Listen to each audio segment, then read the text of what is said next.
Yes, Nugee. My lords, my lady, Corey and Western Waste. I hope to take this quite quickly for this reason. Pretty much everything I said about Panamina, all the submissions I've made about Panamina, I would say apply equally to Corey and Western Waste when one looks at it. Perhaps at one point of distinction is this. As I said, Panamina is cited in building textbooks, although not in the general principle or anything like it. Corey and Western Waste has lain hidden, unknown, since it was decided. It's not referred to in any textbook, it's not referred to in any subsequent authority. No one before this case has thought that it either establishes some relevant new proposition or unearths from Panamina a proposition that had been established no one has regarded this as an important case. Well, that's the point of distinction. Well, it was unreported, so it's perhaps not surprising that people were unaware of it. That doesn't diminish its authority. Well, the point, my lord, is if somebody thought it was an important case, they'd have seen that it was reported. The very fact that it was unreported is not, in my submission, without significance. However, the points of similarity I would submit are these. It's very short, as in the Panamina judgment. Very compressed, in a way that makes it quite difficult to articulate precisely what proposition is being put. To the extent that there was a debate that your lordships were having with my learned friend yesterday about, well, by the time the case got to the Court of Appeal, were the defendants admitting that the debt was due but saying it wasn't payable, or were they saying that it was neither due nor payable? I admit that I had read it as being that they conceded it was due but said it wasn't payable, but your lordships will take from what is said what you take the concession to have been. Lord Donaldson certainly does not purport in his very short judgment to be innovating or to be deciding the case according to new principles, or to be unearthing principles which have previously been overlooked from old cases. It's again, on the face of it, a case where Lord Donaldson appears to think that it's fairly obvious what the answer is on orthodox views. I would submit, however, that whatever the concession was, it is like Panamina. It is a Dominique case where the condition, the certificate goes to mechanics of payment. This is a case. In my submission, it is plainly not an entire agreement, lump sum, where the waste disposal company don't get any rights until they get paid at the end of how many years it is, when they get paid some whacking great big lump sum. This is a contract which provides for payment in arrears by the month for work which has been done in the previous month, with appropriate adjustments to be added to the invoice. And in my submission, it is a case in which the pay is earned, diem per diem, as the work is done. And there is then a certification process which is interposed on top, which is plainly there for the benefit of the employer, because it gives them the opportunity to check the invoices and check the arithmetic and raise any concerns or problems they've got. To go to the question which my Lord Nugee asked me in relation to Panamina, if they'd gone bust after they'd done a month's work, were they entitled to be paid? I submit yes. I'm blindly opposite that they were, I would submit. No one could have thought that they were not going to be paid just because there wasn't a certificate. As in Panamina, if the certificate is issued, then they have an immediate right to sue if they're not paid for the certified amount. If there's some squabble over the certificate, if the engineer says he's only going to certify a certain amount and the employee thinks that that's wrong, then they'll have to go off to court and arbitrate and fight over it. I don't think there is a final and binding provision. If there is, it'll be given effect. And it's also a case similarly to Panamina, I submit, in which in one sense, it's not about liability. In the sense, no one's arguing in Corey that without a certificate you just don't have a right to be paid at all. The huge row in Corey is about who has to pay it. There are two statutory successors to the GLC when it gets wound up. One is this kind of equivalent to trustee in bankruptcy, and the other one takes on the ongoing business. And the row really is between the two successors as to who is to be liable to pay this contracting company for the work that it's already done. No one is suggesting, really, that the absence of certificate means that they don't have any right to be paid at all. And one would have hardly expected to, because if it's a case where the right is being accruing when the work is done, then the conclusion would be that the certificate is mechanics. And if it breaks down because the engineer refuses to act, which is what happened, he just took the view that the GRC were being wound up, he wasn't going to do anything, then the mechanics are not working. And you're entitled to be paid. It's also a case, as in Panamino, where if a claim had been brought for breach of contract in failing to certify, then on the face of it, one would have thought the damages would be the amount which had been paid if the certificate had been issued. So again, the question, the debt question is to some extent academic, because it doesn't make any difference to the amount. That may again give a reason why it's so compressed and short. It's also a case, incidentally, like Panamino, where maybe the failure to certify was a breach, but again, Lord Donaldson doesn't actually say it. Well, what he says is the problem with suing for damages for breach is you don't actually get a liability established until you've got judgment, and that's after the cut-off date. So there is a significance in it being debt before the cut-off date rather than damages after the cut-off date. The cut-off date goes to who has to pay. Exactly. Right? Not to whether, from the point of view of the contractor. Well, that was the whole issue in the case. Right, that's the whole issue in the case. From the point of view of the contractor, it's entirely academic whether it's debt or damages. Yes, but The decision The decision is turned on is to- the fact that it was debt, not damages. I think that's my Lord's point. Yes. There's also the point, of course, that at the end, Lord Donaldson has a further solution as to why the answer is what it is, which is that whichever way you look at it, the issue of the uplift arose in relation to an invoice which had been rendered before the cut-off date, and that was sufficient to decide who had to pay. So, in my submission, it is a case which fits within orthodox principles of the Dominique machinery of payment, and fits naturally when one looks at what the contract is as being a case of accrued rights, and could be decided and explained on orthodox principles, and that may explain why Donaldson thought that the answer was fairly obvious and he didn't have to articulate any new rules or purport to be innovating in any way. He doesn't say it expressly. On the other hand, on any analysis, his reasoning is very compressed and short.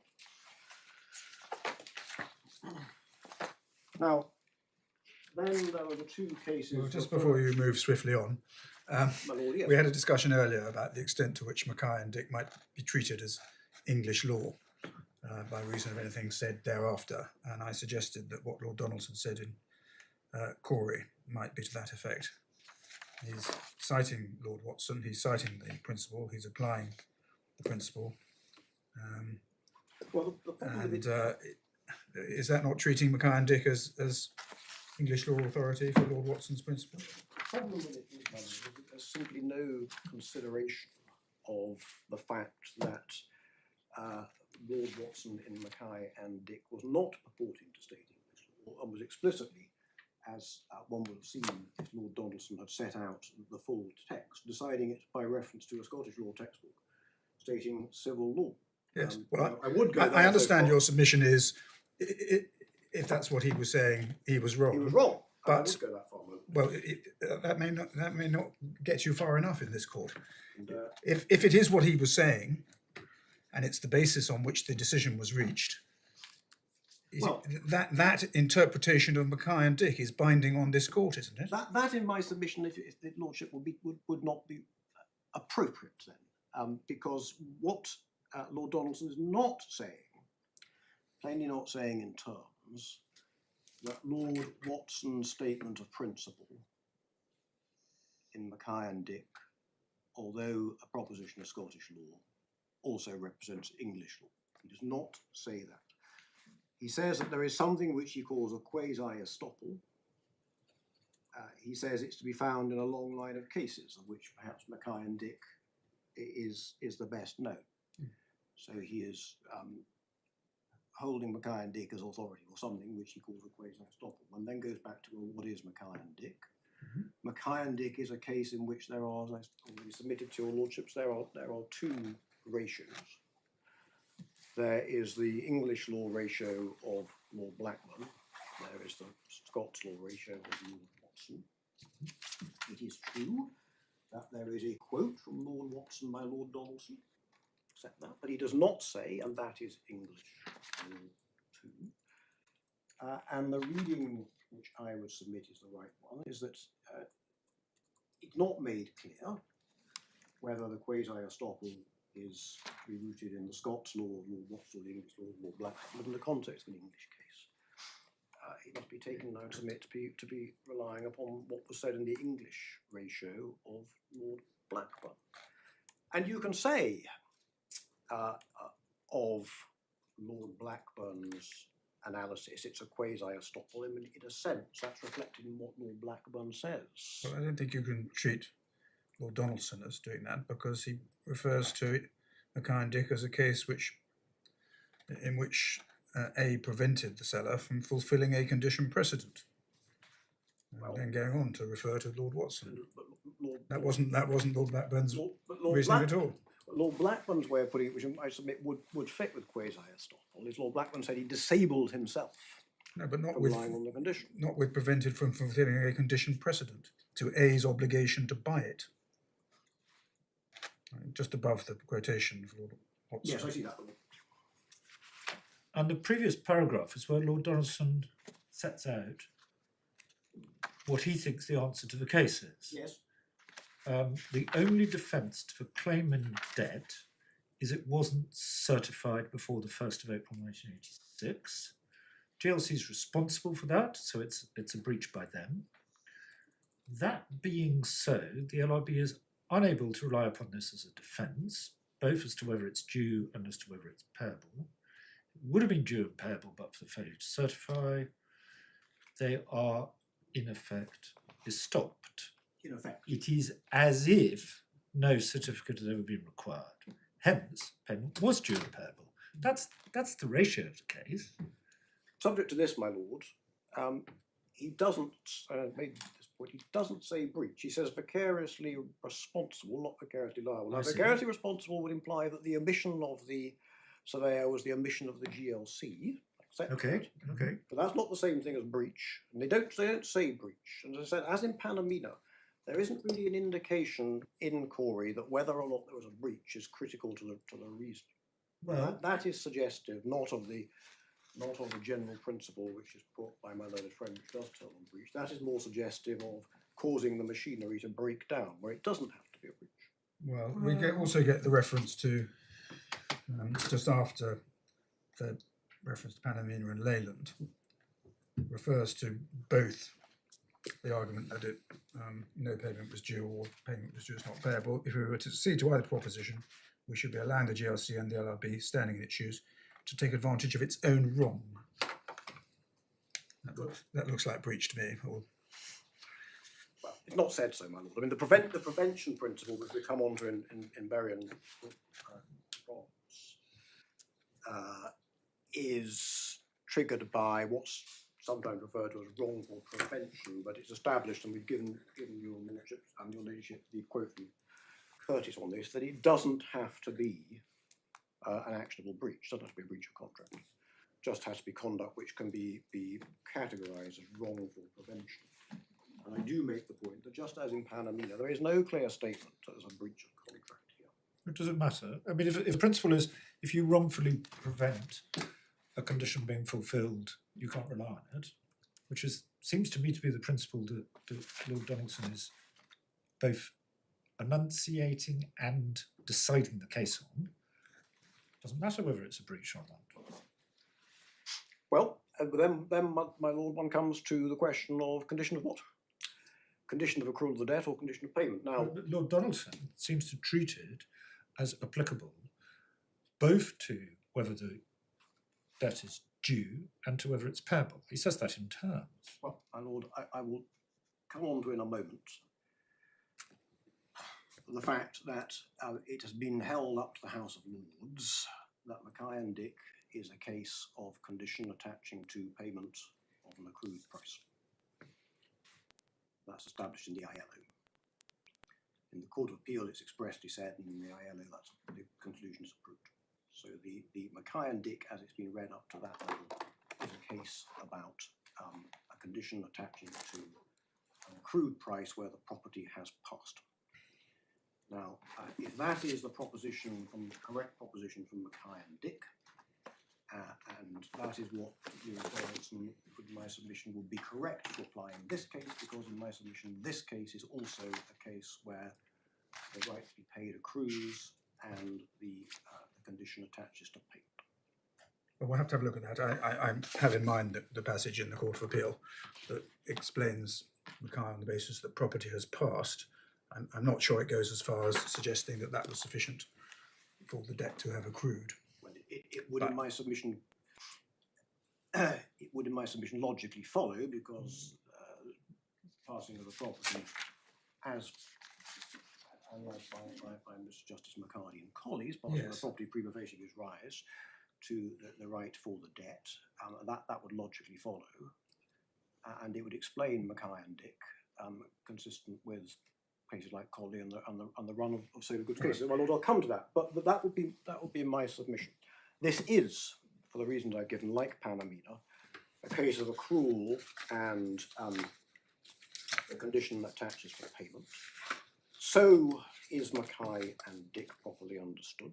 So are you saying that this is per incuriam because it didn't take account of what the House of Lords said in the ILO?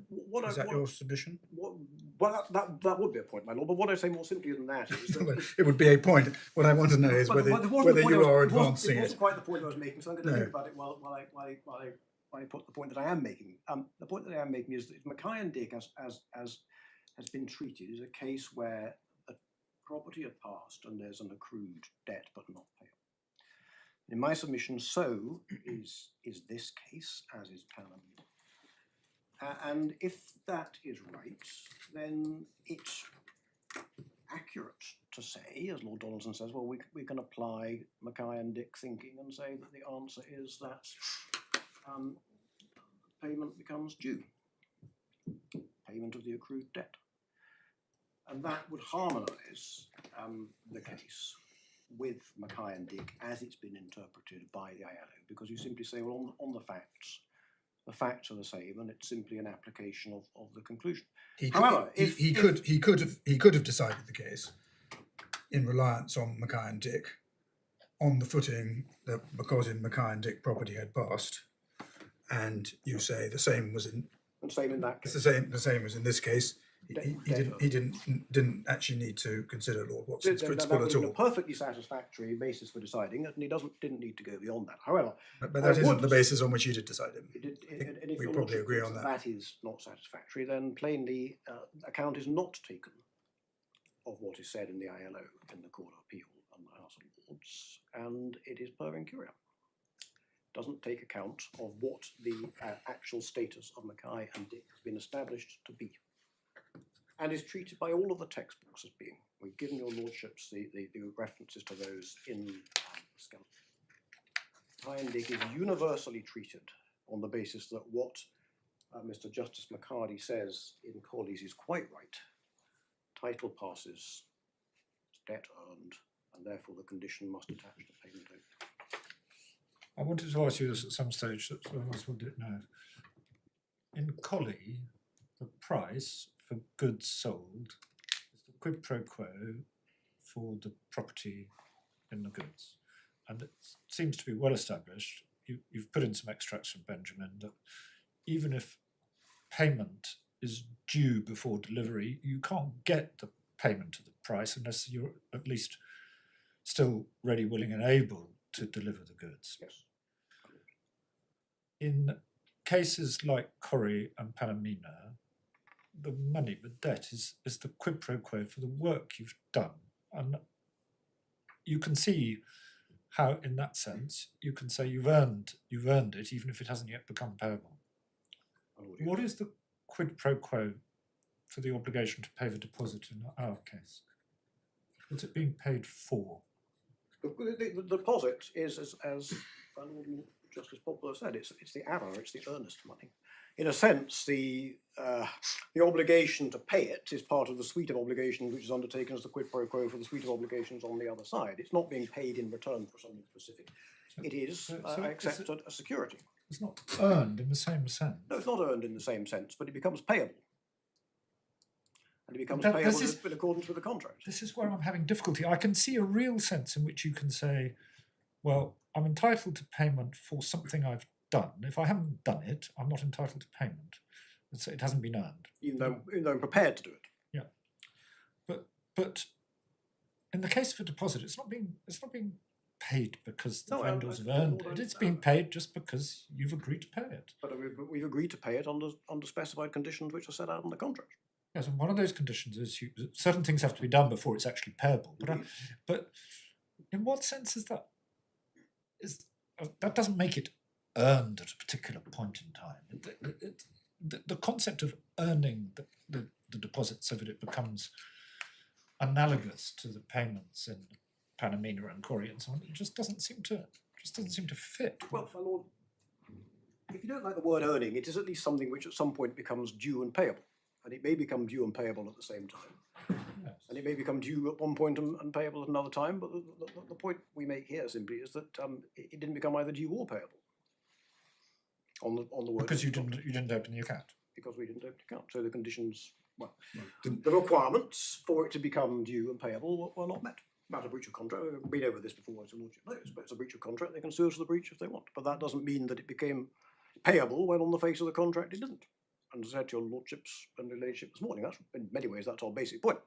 Yes. So let's not talk about earned. It's not a quid pro quo as such. I take your lordship's point. It didn't accrue. Didn't accrue. Didn't accrue. Didn't become payable. Didn't become due or payable. Didn't become anything. Just a And breach. simply because of the terms of the contract. And we just asked the court to give effect to the terms of the contract. And if we've been naughty, then we can be sued in the normal way for breach of contract and for damages. And if the damages are nil, the damages are nil, and there's no injustice. Thank you.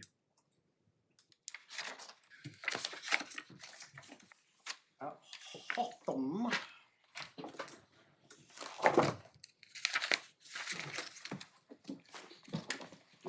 I have one on page 6. Hotham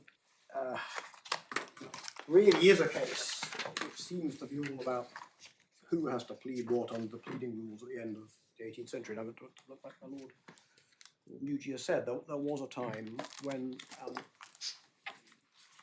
cases were won and lost on points of pleading, and points of pleading were absolutely essential, and a case could be lost in medieval times on a very, very simple mistake or oversight. And that was essentially what was being argued here. It was put that the title to sue was lost or didn't vest because the claimant had not pleaded satisfaction of conditions precedent. Well, there's nothing necessarily historic about that.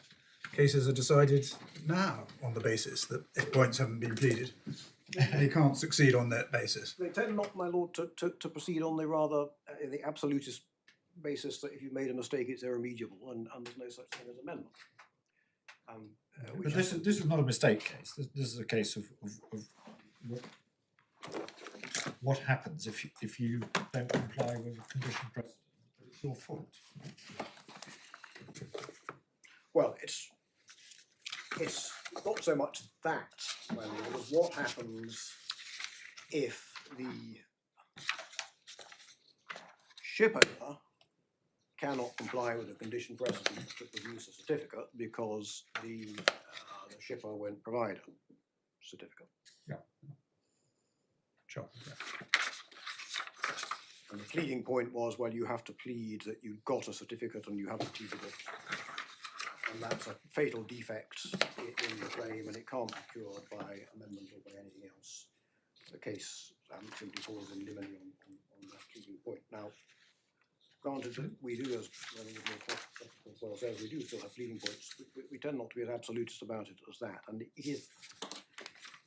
I would submit it's not entirely satisfactory for the court to be deciding points of substance in 2024 by reference to technical rules of pleading in 1787. But if one looks beyond the pleading points to the substance, I submit that one would think that this would be a case in principle where there is a breach of the covenant to fully load the ship soon as the shipper stops loading when the ship is not fully loaded.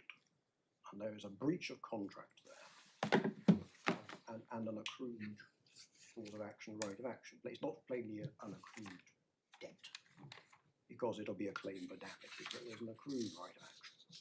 That's a bit difficult, isn't it? Where the contract said it was covenanted that no claim should be admitted or allowance made for short tonnage or deficiency, Well, it doesn't unless the same should be certified. doesn't say that there won't be a breach. Doesn't say the claim won't exist. But essentially, what it is, it's No supposed allowance shall be made for short tonnage or deficiency, to be, unless there's a certificate. no payment. No payment.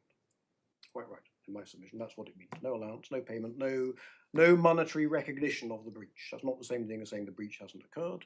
It's not the same thing as saying you haven't got a cause of action.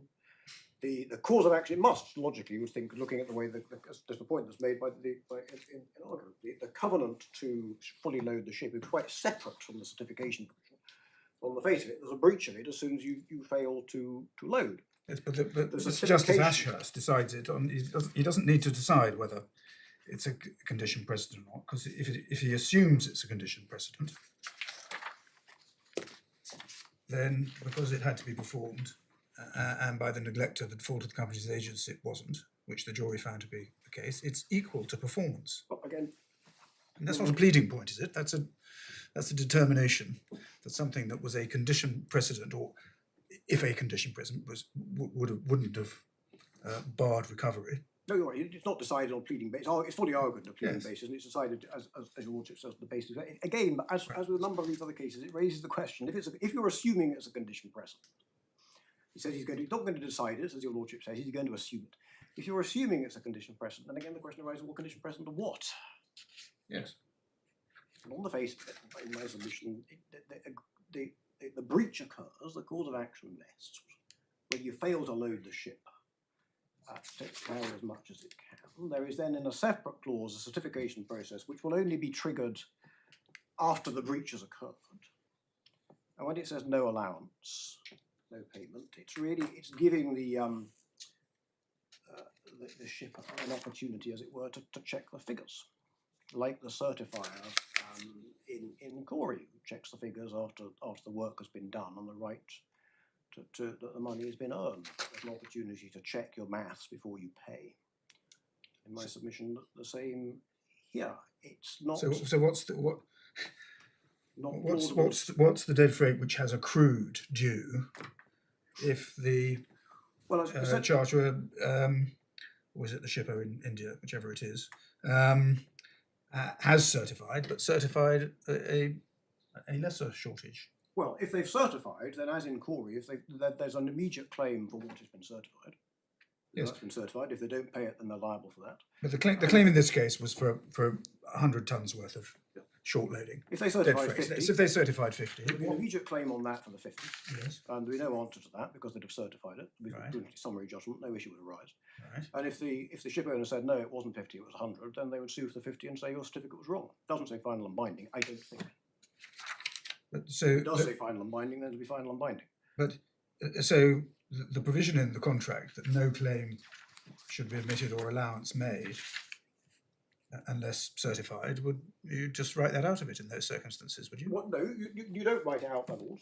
It's like the certificate in Corey. It doesn't mean it has no value at all. If it is certified, then you immediately have a claim for what's certified. And if you mis-certify or you don't certify and an issue is taken with whether it's right or not, then you have to go to court to sort that out. Well, I understand you say Not that, but it's rather divested. difficult to square that with the words no claim shall be admitted or allowance made unless certified. I would have thought that's pretty plain, isn't it? If you only certify 50, you do have to ignore that, don't you? If you're going to say, well, you're still entitled to recover 100 if you establish that in court. Or alternatively, you say that if they mis-certify, it's a breach of contract and they can be sued for that. It's the same result.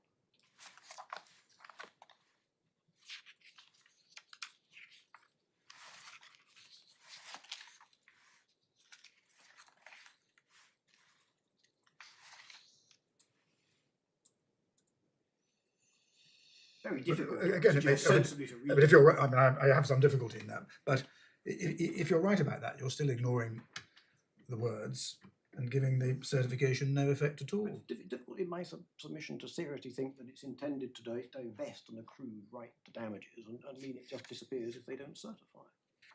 When the right to damages is accrued, The consequence may be that this isn't a case of an accrued right.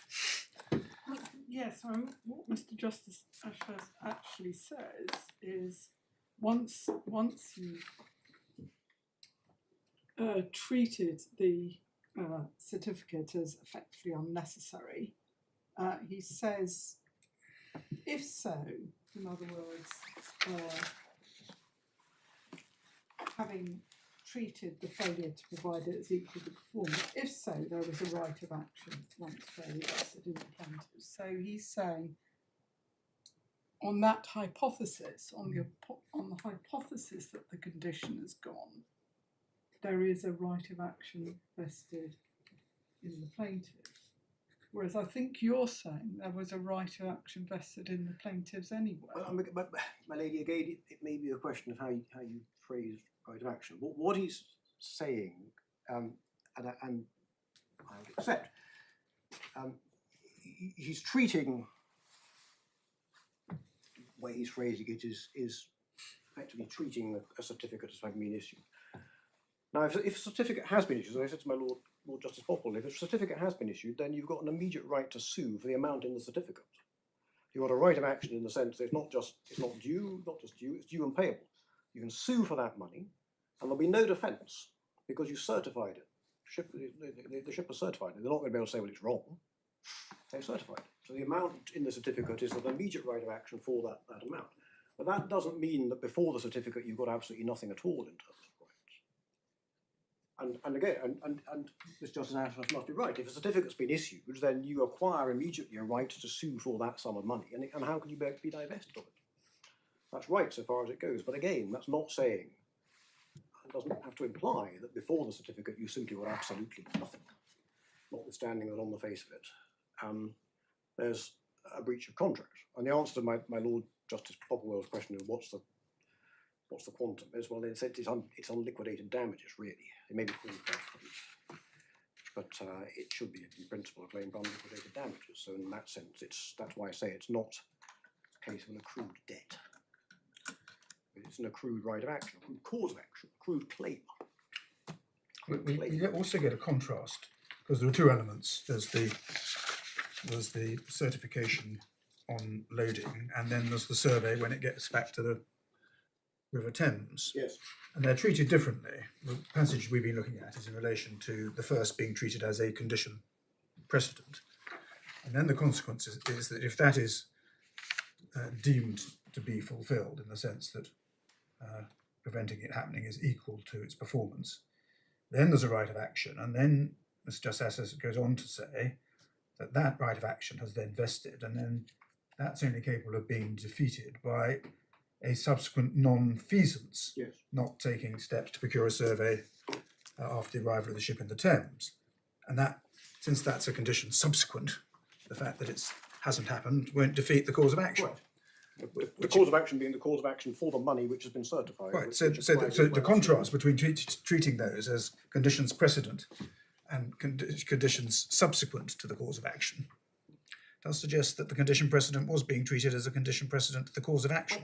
But again, my lord, it's a question, what do you mean by the cause of action, the right of action? It's a condition precedent in this sense, as I say, that if a certificate's given and the judge is proceeding on the assumption that it's been given or deemed to be given, if the certificate is given, then you have an immediate right of action for what has been certified. So take the case, you say, the ship owner says it's 100. The shipper says, no, it's only 25. I'll give you a certificate for 25. You have an immediate cause of action, right of action, however you like to put it, for the 25 as not just being something that's accrued, but it's due, it's payable. You can sue for it straight away. And it can't be taken away by a wrongful failure to perform the survey, as Mr. Justice Ashurst says. That does not imply that you simply have nothing in relation to the other 75 that you say is due.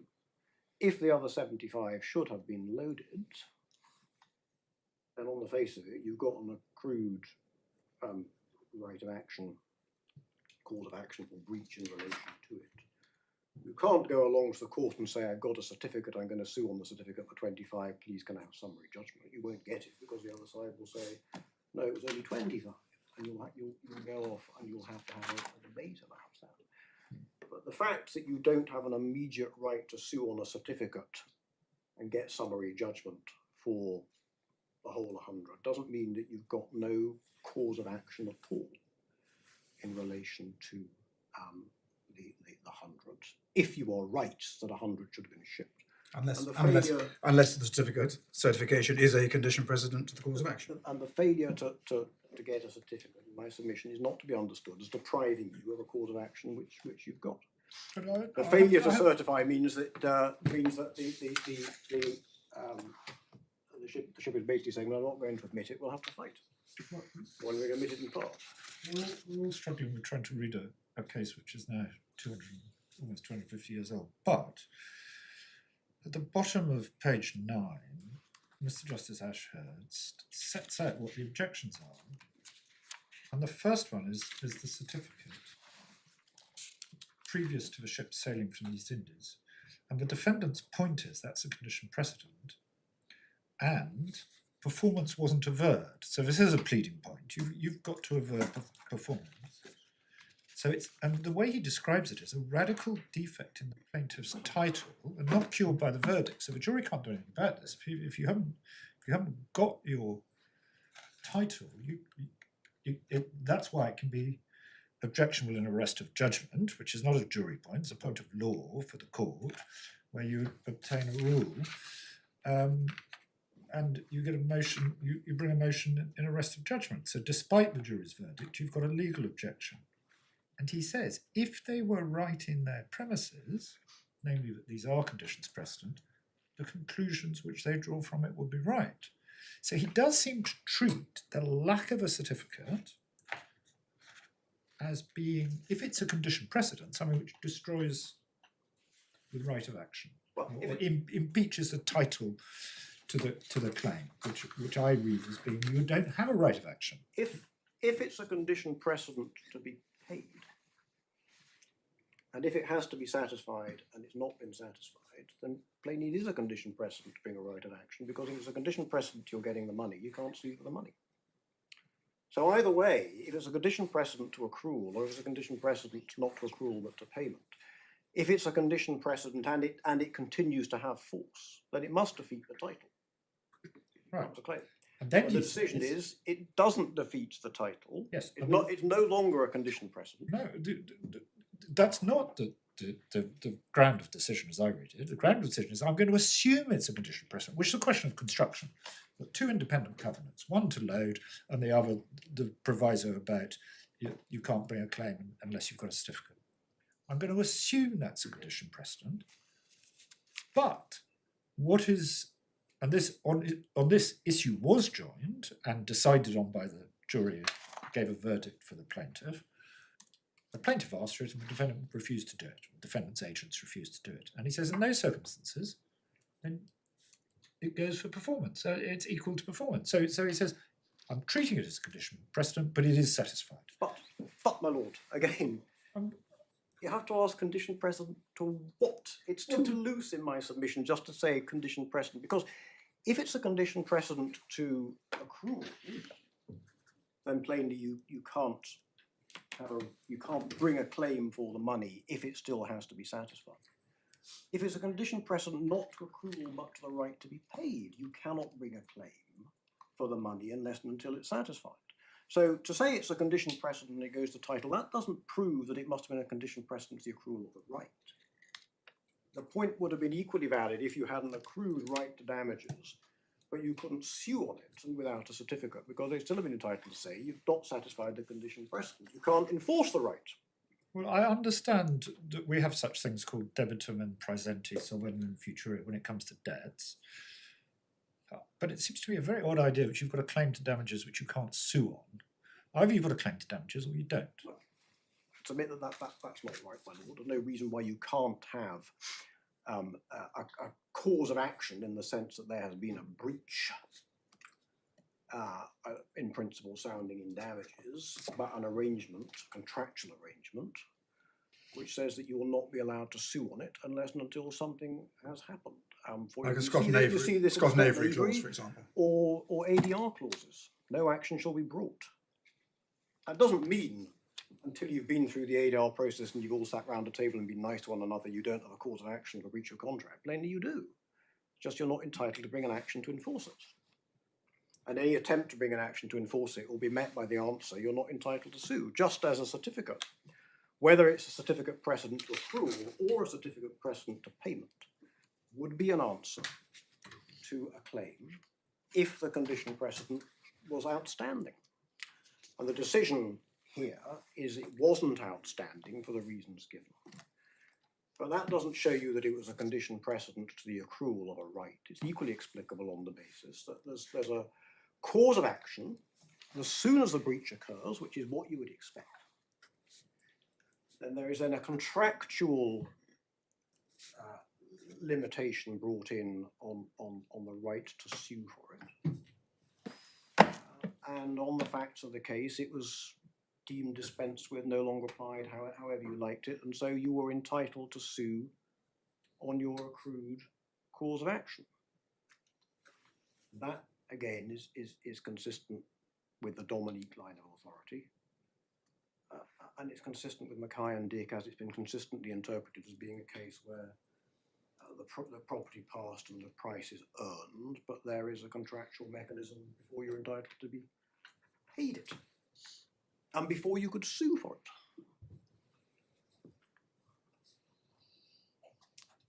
Property passes in Mackay and Dick on delivery, price is earned, but if Mr. Mackay is making arrangements to perform a test, Mr. Dick can't sue on it and say, well, the price is accrued, I'd like to be paid, please.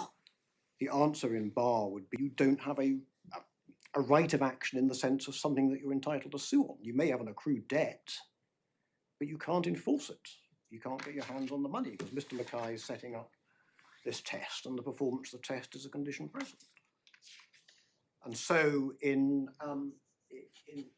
this case, if they had gone to court on Tuesday saying my shipper finished loading on Monday and he's short loaded and he's in breach of contract and I would like £100 please, or damages for 100-ton short loading, it would be an answer to say, but at the moment the shipper is checking your figures to decide whether you're going to certify or not. The mechanics are still in play. That is a bar to your claim to get your hands on the money. Maybe you're right, maybe you do have a cause of action, but you've contracted on the basis that you're not entitled to sue for it. And in order to sue for it, you will either have to satisfy this condition, in fact, or you will have to persuade the court, as they did, that the condition in the circumstances does not have to be complied with because of the other side's conduct.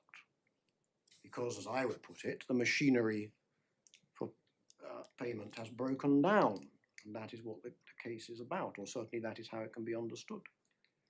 As on Lord Watson's analysis would be the case in Mackay and Dick, if it's a genuine condition precedent to the payment of a debt that's been earned when the price accrued on delivery.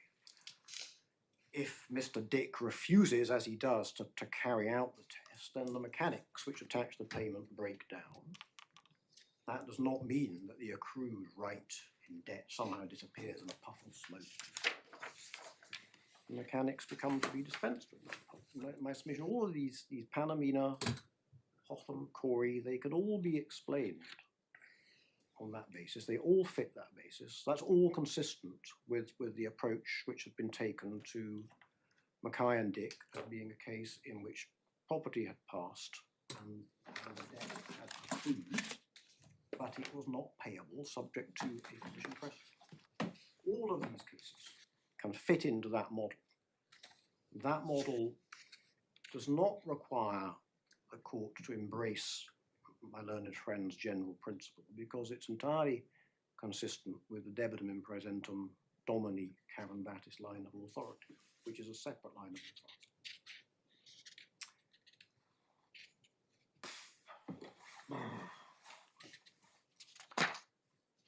Robertson Bury,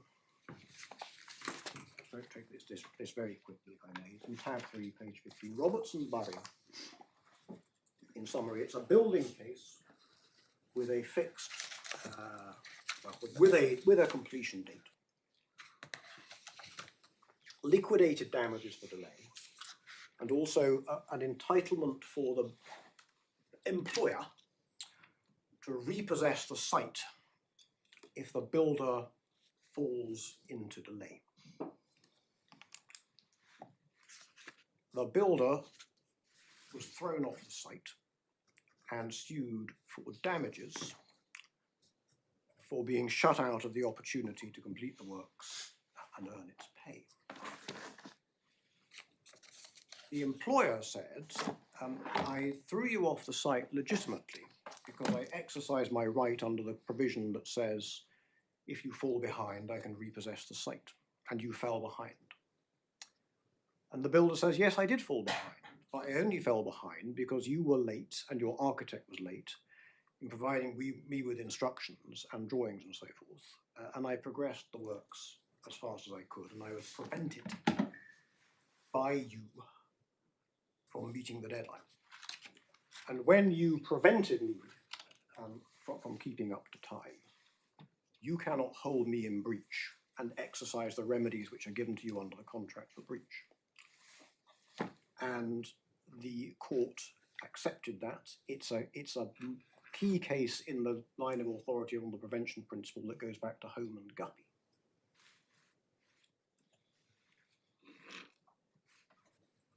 It's a very old principle. I've given the court some materials about the old condition bond with condition defeasant.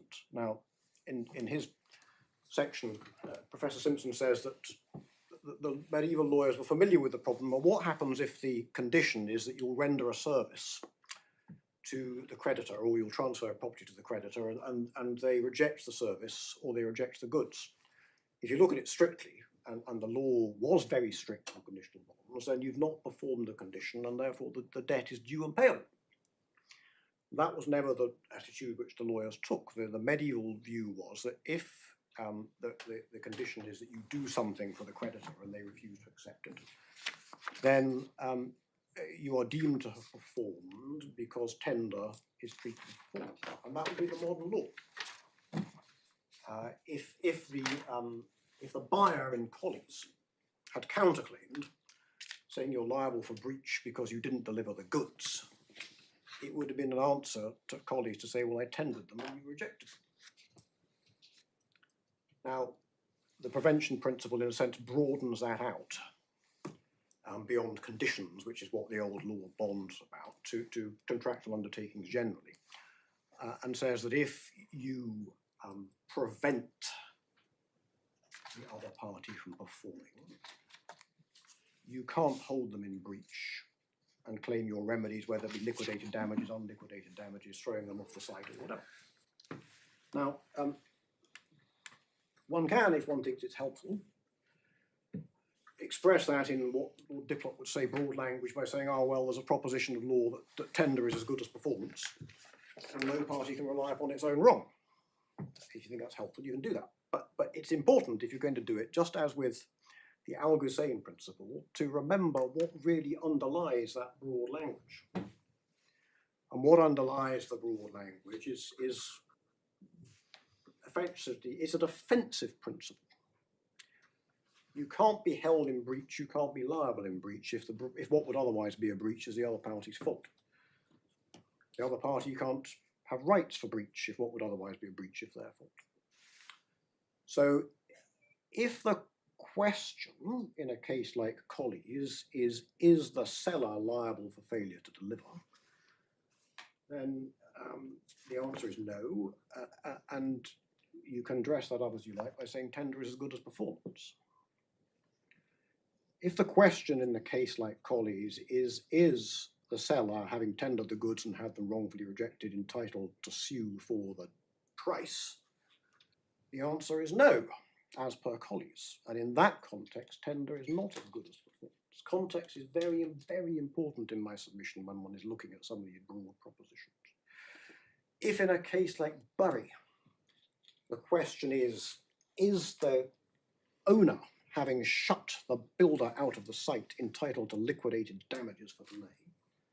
The answer is no. And you can, if you say that the builder's not entitled to rely on his own wrong. If the question in a case like Bury is the builder, having been wrongfully shut out of the site, entitled to sue for the lump sum even though they've not done the work? Then the answer is no. And in that context, the proposition that the builder is not entitled to, the owner is not entitled to rely upon their own wrong is inapposite. Although it might be said they're not seeking to rely upon their own wrong because they'd have an admitted liability and damages. So was Lord Thankton wrong to treat these of any relevance to the case he was deciding in Panamina, which did involve using these principles to allow a claim that would otherwise have failed? Well, these are cited in Panamina. Yeah, but you say they're completely inapposite to the context that Lord Thankton was considering, because these are principles which are defensive, and there Lord Thankton was using them to make good a claim that would not otherwise have succeeded. Well, only if your lordship takes the view that there was not even an accrued right in Panamina, and I've been through that. And No, I don't think it does. I don't think it does depend on that. You're here saying that the Roberts and Berry principles are straightforward home and guppy prevention principles. They're defensive. They can't, in any sense, be used to bolster a case where you're doing any deeming to give you a right of recovery. That applies whether or not it's an accrual case or a debitum and praesentia case, doesn't it? What will I say about that, my lords? If you look at Roberts and Bury, what I have said about it is plainly right. Well, that may be so, but one of the things we're trying to identify, because no one's suggesting that Roberts and Berry is itself going to determine this case, is if we look at the principles that Lord Thankton was applying to the circumstances before him, what's the ratio for the decision? And that's why we spent quite a while on what Mr. Justice Asher said in Hotham, because he purported to be applying whatever principle applied in Hotham. My lord, I appreciate that. And what's being suggested to you is that what's going on in a case like Panamina is in the space of this incredibly compressed judgment, which consists quite largely of quotations. Lord Thankton is setting out to take these propositions and broaden them out into a situation which allows you to say, well, my debt hasn't accrued according to the contract, but nevertheless I can sue for the debt. And the proposition is that's what Lord Thankton consciously has in mind to do. And for all the reasons I've been through, in my submission, it's just not credible that that's what Lord Thankton is setting out to do. What he is setting out to do is more orthodox, dealing with a case with an accrued right and a breakdown of machinery of payment. He may have thought it in the context of the case, perhaps it was in the context of the case, helpful to cite broad propositions of this sort, but he's not seeking to take Roberts and Bury and transform it into some overriding principle of the rule, which, as I've said to your lordship again this morning, is simply inconsistent with existing remedial approaches to breach of contract in English law. If you take these propositions and apply them literally, then Attorney General Blake must be wrong, because why is disgorgement exceptional? It doesn't override the principle that you can't benefit from your own wrong. It's just not plausible to think that this is what Lord Thankton is aiming to do. He thinks the answer's quite obvious. On my suggestion as to what's going on in the case, he's right, because it's an orthodox Dominique Caron-Battis case. And you can, if you want, in support of that, look at some of these broad propositions, but that doesn't mean that he's actually saying that the decision in a case like Roberts and Bury is to be broadened out beyond its context of being something essentially defensive. And likewise in Coria. Well, that's Roberts and Bury. I don't think I want to say anything more about Mackay and Dick itself than I have said in the skeleton. I'll come on to the yellow point in a moment. The only point I make about it perhaps is this: if I could give the court a couple of references, I'm not going to ask you to look them up, but just in the context of my Lord Justice Popplewell's question yesterday about what was going on in Mackay and Dick with the scrutiny of the interlocutor and the pleadings. If I give your lordship some references 62, 63, 64, 68, 72.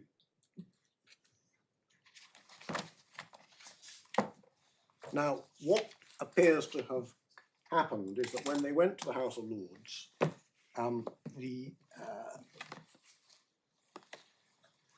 Mr. Dick, as was the way at the time, he instructed fashionable London counsel. And Sir Farrar Herschel had probably never heard of Bell's Institutes. And Sir Farrar Herschel, in his argument, you'll see, he doesn't really grapple with Bell's Institutes. He tries to get round them, and what he says is this. He says, the machine was so transparently defective that Mr. Dick was relieved of the obligation and excused from ever testing it. And if that proposition were right, then Bell's principles wouldn't bite, even if Bell's principles is right, because the requirement for the test would just have dropped out of the contract. And the answer that comes back to that in Mackay's, in Dick's counsel speech is, well, this has never been pleaded. This is an entirely new point. Then Lord Blackburn says, after he's decided the case, he says this point was argued, and he says if there was anything in it, if it was on the record, I would think that it should have been decided by the Court of Session. And one of the things that is said by Sir Farrar Herschel is that this is the position, he says, but there are no appropriate findings by the Court of Session. The House of Lords can't make findings of fact on an appeal from Scotland, so we want you to send it all back to the Court of Session to consider this properly. That's Sir Farrar Herschel's argument. And that's met with, well, by counsel for Dick, is, well, you never pleaded this. So no wonder the Court of Session didn't deal with it. And that is why Lord Watson goes all the way through the pleadings, and his conclusion is, no, you didn't plead it. And Lord Blackburn agrees, and therefore it doesn't get sent back to the Court of Session. But it's not a point which goes to the scope of Bell's principles. It's an entirely separate argument that it was simply not incumbent upon Mackay to perform a test at all because everybody could see that it was defective. And he says, this is his complaint about the Court of Session, he says there was lots of evidence about this in the Sheriff's Court. He said the evidence in the Sheriff's Court plainly showed that the machine didn't work. And then he says, but the Court of Session just don't take it on board. And the answer he's given is, well, you didn't plead it.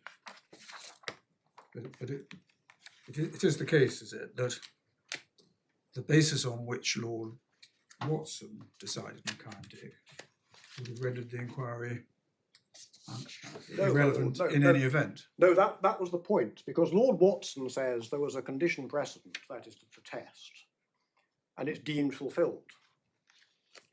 Sir Farrar Herschel's point was, no, there wasn't a condition precedent, because I was excused from the requirement for a test, because the machine was so obviously defective that it would have been pointless to test it. You see it the way it's expressed by Lord Blackburn. That's the case that's put. So Sir Farrar Herschel is trying to get the test out of the contract. Your Lordship's right. Sorry, could you just say that again? The argument was not a condition precedent because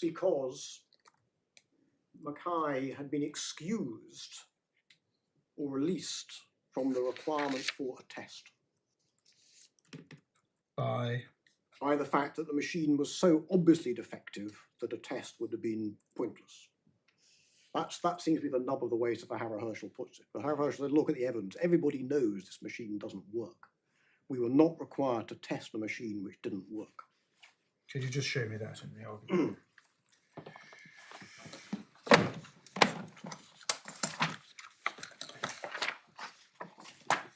I think, my lord, it is 62.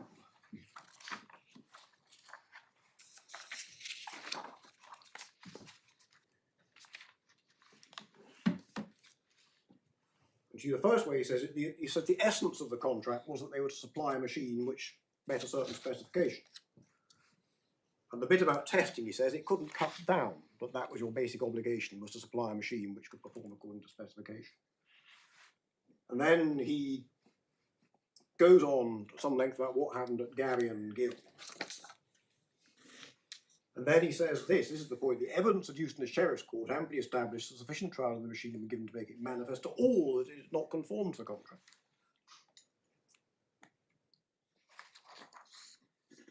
And then over the page at 26164 of the bundle, the objections made, well, you never pleaded that point. And then the way it certainly is understood by Lord Blackburn is at page 68.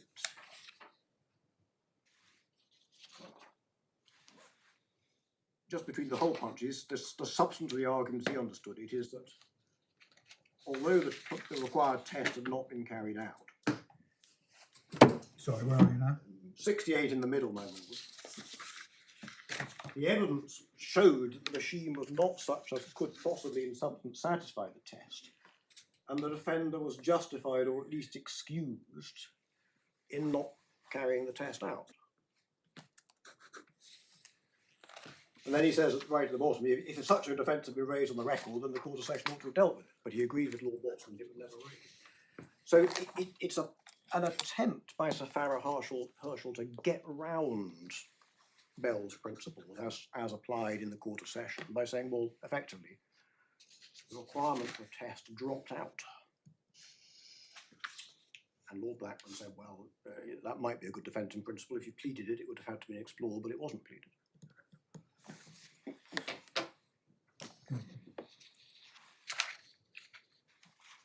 Now, my lords, I then want to, I'm afraid, I'm conscious of time, I have to finish in 15 minutes. So, on Mr. Justice Bacardi's understanding of Mackay and Dick being the orthodox understanding, that is to say that property had passed and therefore in principle the price had been earned. May I just give your lordships first and the lady references to textbooks in the bundle, Andrews on contractual duties, page 405, Benjamin, page 417, Carter, page 442, Good and McKendrick, page 514. That is, in my submission, endorsed in the Court of Appeal in the ILO. The page reference in the bundle, I know Lord Justice Popplewell has looked at it, is page 132. And what is said there is, as per Mr. Justice McCarty, that the property had passed. And if the property had passed, and in principle it would follow that the price had accrued. You say 132, that's the beginning of the judgment. No, is it, my lord? And it's the last page. Very last page of the It's the judgment. last page of the judgment. 153. I'm sorry. 154. The price became payable not because the property was deemed to have passed, but because the condition was deemed to have been fulfilled. It says he always understood the explanation for Mackay and Dick to have been the property had passed. When the property had passed, then the price would have accrued.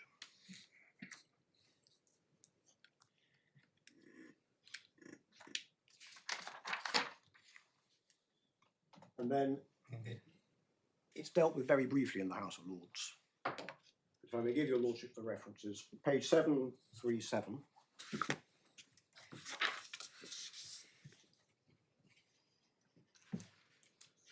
Lord Cohen agrees with the Court of Appeal.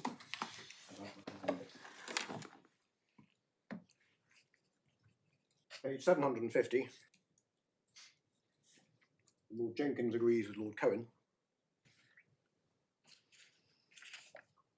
And page 774, Lord Morris agrees that the claim must be in damages, not in debt.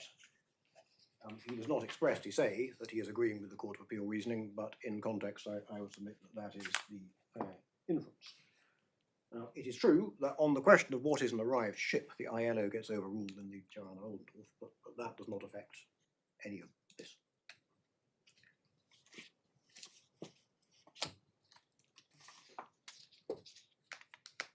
And on that analysis, Mackay and Dick is a dominant case of debitum in praesentem. I'm not concerned with breach of condition precedent to the accrual of a debt. And in my submission, for the reasons I've given, the same can be said of Panamina, Corey, Hoffman. As I've said on a number of occasions, when you talk about condition precedent, context is important, just as when one is talking about maxims of can't rely upon your own wrong. Context is important. One has to ask condition precedent to what?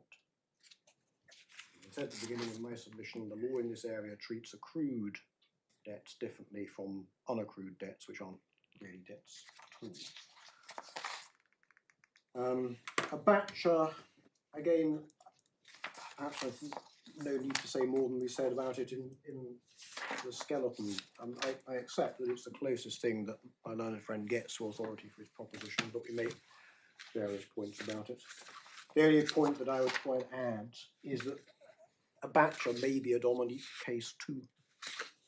That's the point that Lord Justice Ricks proposed in argument. He said, well, is this really about accrual of a debt, or does the debt accrue on signing the settlement agreement and the rest of it's all machinery for payment? Page 369, para 62. That appears to have been Lord Justice Ricks's instinct. Sorry, give me the reference, please. 369, para 62, my lord. And then if you go on a bit to 37491, he says that since he had raised that idea himself, he wasn't going to decide the case on that basis. But there's a fair inference that his instinct was that it was a debitum in praesentem case. And of course, it's another case in which it wouldn't have made the slightest bit of difference whether it's a debt or damages.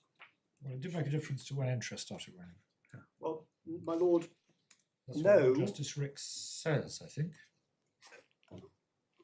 My reading of it had been, my lord, if you look at 382, para 120, that he said that if it was a case of interest as damages, then the damages would be the interest which would have been earned under the statute if it was interest as interest. Oh, I see. Okay. Because the complaint was that they'd been kept out of their money because the other side had dragged their heels in implementing the settlement, and they wanted to be compensated for that. And they said, well, look, either the settlement sum was due and payable, in which case we're entitled to statutory interest, or if it didn't become due and payable, then that's your fault, and we're entitled to damages for breach to the interest that we would otherwise have earned, and the amount is the same. Yeah. Okay. Understood. Last case I want to say something about, because my Lord Justice Popplewell has mentioned it on a number of cases, is the Newmont case.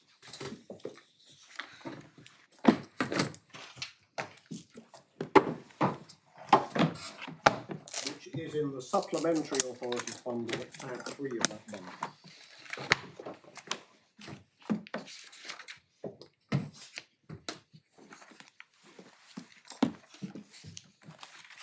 Now, the first thing I'd submit about it, my lords, is that it's rather thin material as support for my learned friend's case, because although there was a reliance on Mackay and Dick in some form of argument that the condition was deemed to be approved or the party couldn't rely upon their own wrong, that argument failed.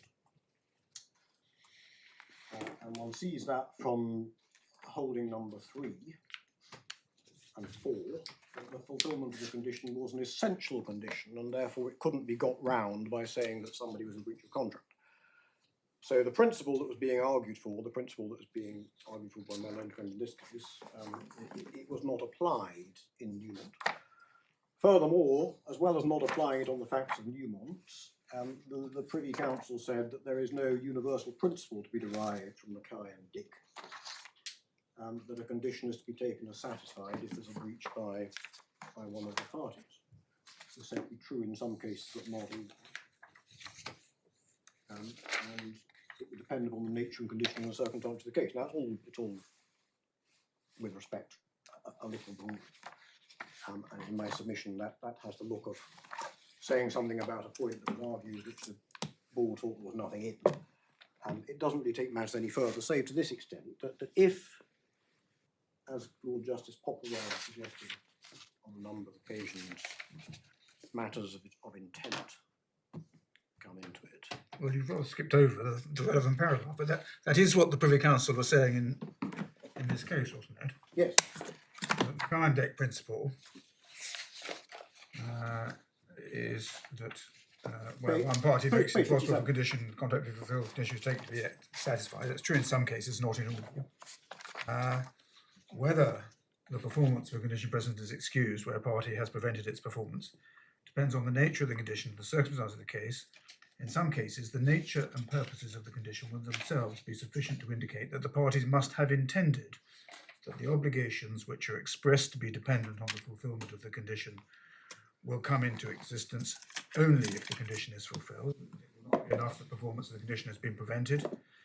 And this is that case, or there may be others in which the reverse is the case. My lord, plainly, it's open to parties on freedom of contract to say, or to make clear by implication, that their contractual intention is that a condition precedent can be dispensed with if one party is in breach or doesn't do something. And you may see contract where that's spelled out expressly.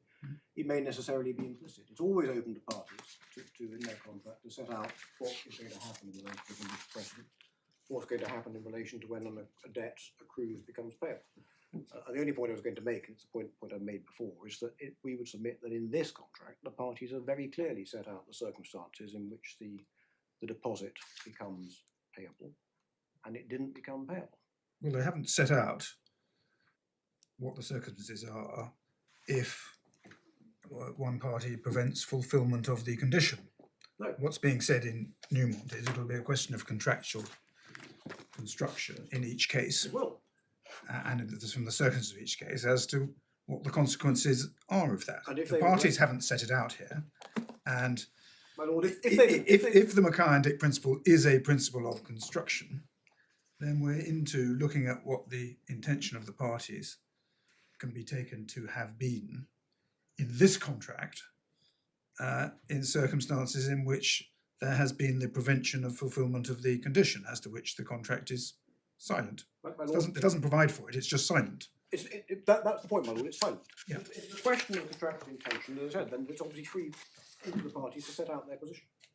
And if they set out their position, and they do say, and some contracts might, that notwithstanding that the condition is not in fact fulfilled, then in some circumstances it will be dispensed with, it won't have to be complied with. Then if that's the contract intention expressed or made clear by inevitable inference, then the court will give rise to it. But the parties have not made any such thing clear in this case. What they have made clear is their contractual intention that this is not a case where the deposit stands as security from the signature of the contract. It's a case where the deposit only becomes payable under certain circumstances, and those circumstances have not taken place. And the contractual intention, the right contractual intention to be deduced in my submission, if you're looking at it from the point of view of contractual intention, is that the parties intended the debt to be payable, the deposit to be payable when it was payable under the contract. And they didn't intend it to be payable otherwise because they would have said so. And that is the contractual intention which I ask the court to give effect to on the clear wording of the contract. Now, my lord, in about 2 minutes, I need to say something about the question. The question of law is in page 55 in Now,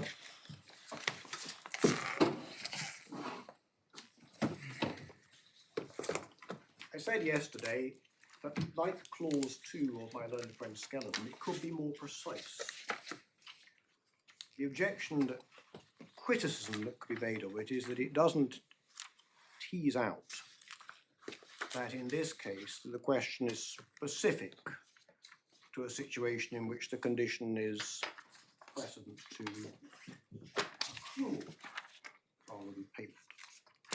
It's rather loosely worded. It's worded in a way which would cover both situations. That doesn't render it defective. It's not a situation like your lordship's Vatera case where the questioner's phrase was just completely misleading as to what the actual issue. And your ladyship can take it as covering both situations. And you can answer it. And indeed, my learned friend says, well, it doesn't matter. You don't have to make the distinction because he says the general principle applies to both. And if your lordships were to agree with that, then you would say, well, the answer is yes. And you might, for purposes of clarity, say, and it remains yes, whether it's a condition precedent to accrual or a condition precedent to payment. I say that it does make a difference. And if your lordships were to agree, and ladyship were to agree with that, then you would say the answer is, well, it's yes if the condition precedent is to only to payment, but it's no if it's condition precedent to accrual. So in my submission, the question, it's fine, I put it that way. It could be honed up by inserting something like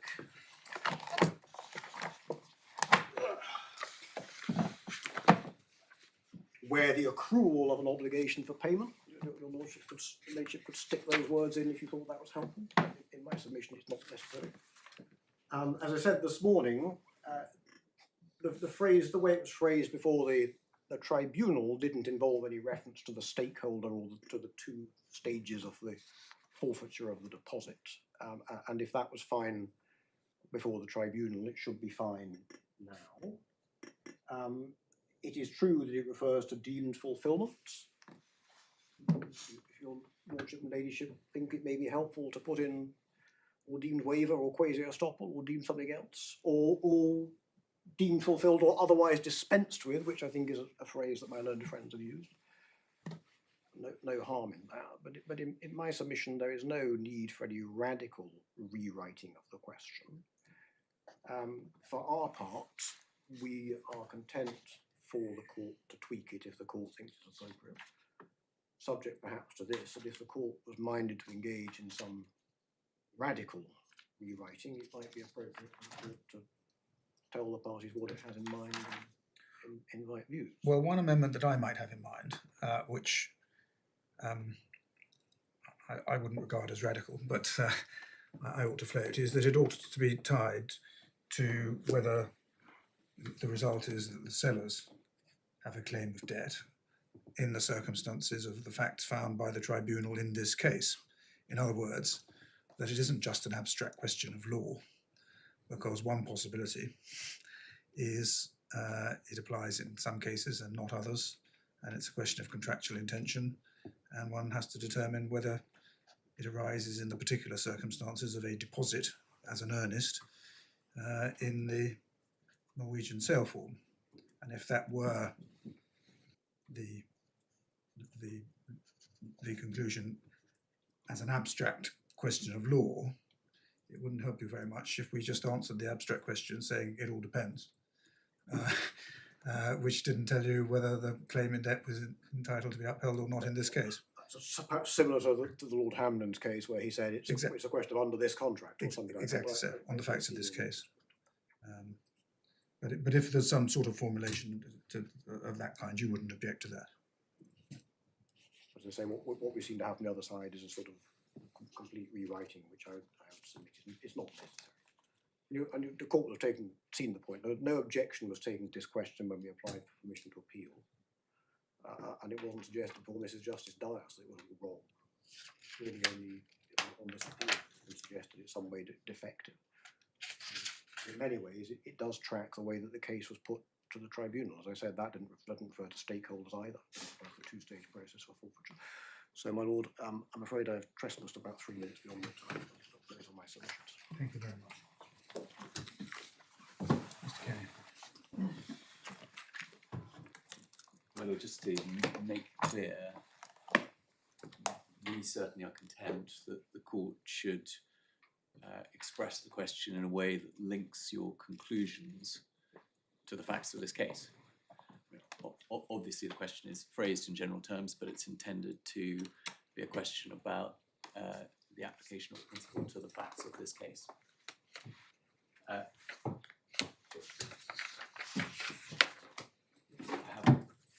This is often the case, perhaps half a dozen slightly miscellaneous points. can I start with Luxor? The Stephen's submission was that if the Abacha principle, or the principle of Mackay and Dick were right, it was rather odd that the claimants in Luxor didn't put their case in debt, relying on that case. And it may be helpful just to show you either why not, or to what extent they did in fact put their case in that way. It's enough to look at Lord Wright's opinion, Wright's speech, and you find that in the bundle at tab 48.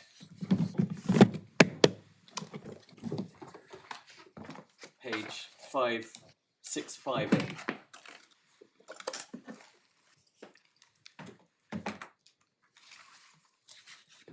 What he says is, the question in this case is whether the respondent is entitled to recover from each appellant the sum of £5,000 as monies due under a commission agreement.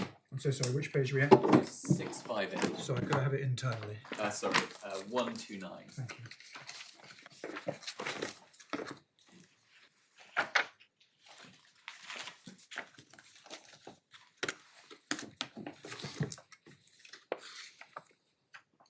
He says, the question in this case is whether the respondent, the agent, is entitled to recover from the property owner the sum of £5,000 as money due under a commission agreement, or alternatively as damages for breach of the agreement.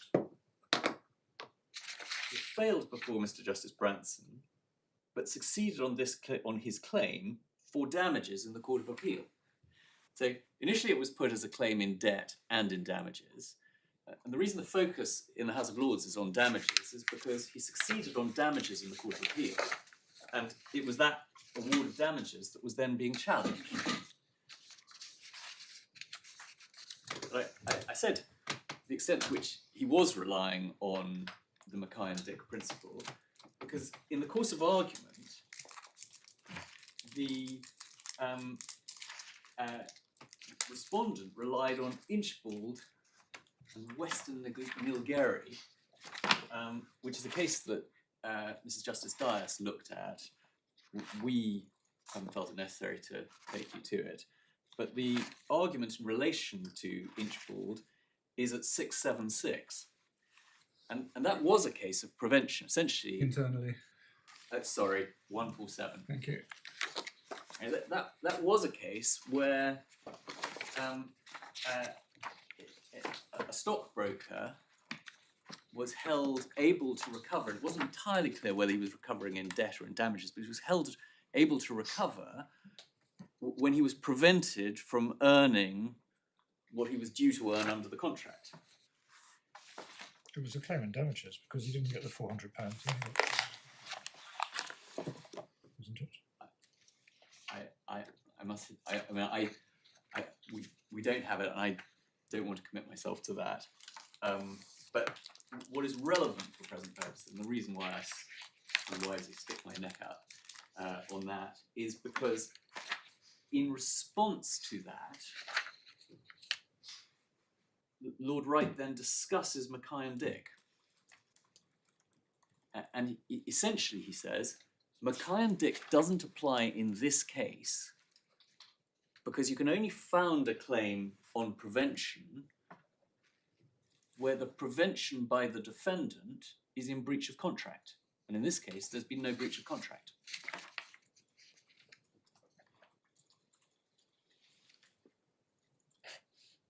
So, I mean, that's just a long way of putting the point that, that was my lady, you put to Mr. Eaton yesterday, which is to say, well, of course they didn't rely on Mackay and Dick because there was no, they found there was no obligation, therefore there was no relevant breach. But I show you this and the summary of Mackay and Dick, because I think one of the questions that my Lord Justice Popplewell has asked a couple of times is, to what extent can we take it that Lord Watson's version of the Mackay and Dick principle is English law. And my submission is that, albeit of course obiter, in this case, the version of Mackay and Dick that Lord Wright recognises as the principle in law in Mackay and Dick is Lord Watson's version.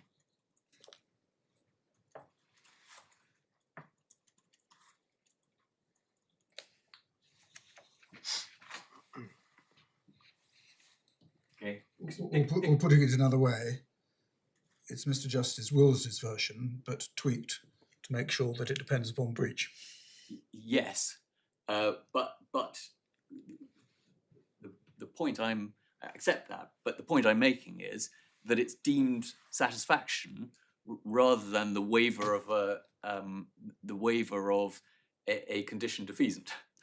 Okay, it's very clearly put in the same terms as Lord Watson puts it. He says, in Mackay and Dick, the case was, and it's just above the second hole punch, the buyer was only to be liable to pay for the machine if it, working in the cutting, satisfied the test. Right? So he reads the contract. That's Lord Watson's version of it, that liability to pay the price depended on successful test. Then he says, this house held that because the buyers had prevented fulfilment of the condition, it being the buyer's duty to provide the necessary facilities, held that the buyers had prevented the fulfilment of the condition, it being the buyer's duty to provide the necessary facilities. Hence, the buyer's default prevented the seller from satisfying the condition. The seller could say that he'd done all that lay on him to fulfill the condition and was to be taken to have implemented it. And those are the critical words. Was to be taken to have implemented it. So that is Lord Wright treating the ratio of Lord Watson's speech as the ratio of the decision and implicitly English law.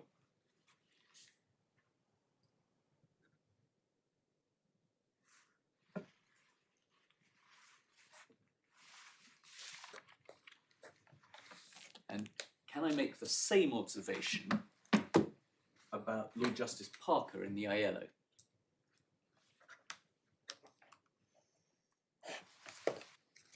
So in tab 10 of the authority panel,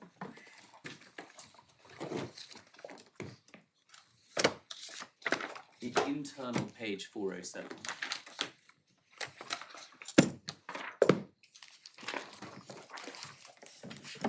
Page 154 of the red numbering.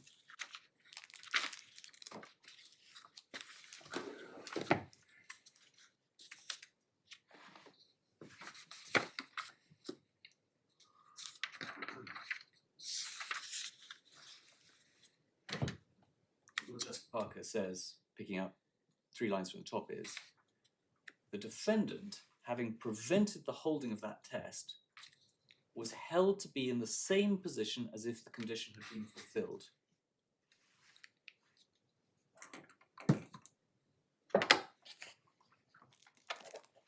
Again, that's, of course it was obiter, but it's a recognition by the Court of Appeal that Lord Watson's ratio was the ratio of the decision and represents English law. And what's the significance of explaining it on the basis that property had passed in that case? Well, can I answer that in the context of my second point, which is just to say, I mean, maybe all I'm complaining about is depriving me of the opportunity to introduce this as my second point. There is an equiparation in Mr. Eaton's submissions between 3 different propositions, which we say have different legal incidents. Are you now going on to your second point? This is my second point, which is an answer to my Lord Justice Popplewell's question to me.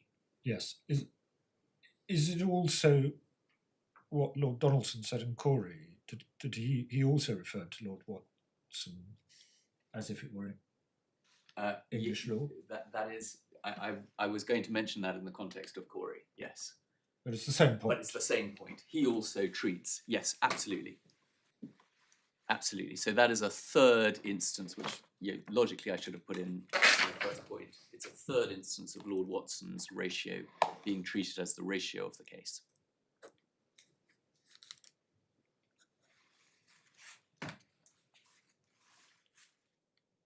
Sorry, I interrupted. No. Three different propositions. So three different propositions. The three propositions that Mr. Eaton treats as effective equivalences or equivalent statements are: property has passed, the price has been earned, and the debt has accrued. And those three, we simply say, are three very different legal propositions with different incidents.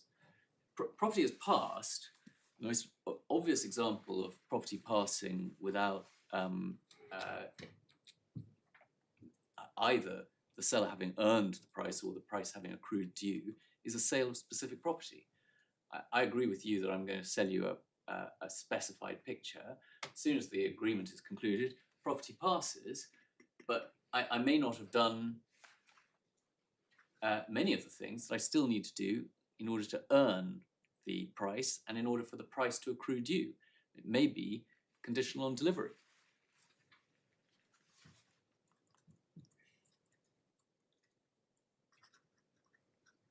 My right to the price. Sorry. Is the passing of the property and a sale of specific property a default rule under the Sale of Goods Act? It's yes, exactly. You presumably can specify something different in your contract. Can. You certainly can. Yeah.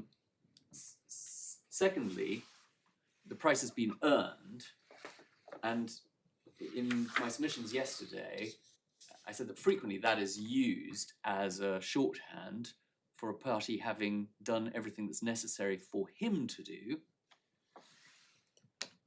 in order for the debt to accrue. But there may be other conditions which are not dependent on his action or his performance, which have to be satisfied before an unconditional obligation to pay accrues. It may be, for example, that it's delivery by a third party.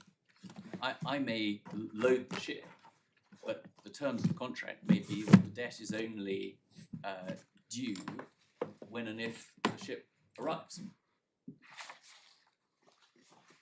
And the third proposition, which follows from what I've just said, is a different proposition, is the debt has accrued.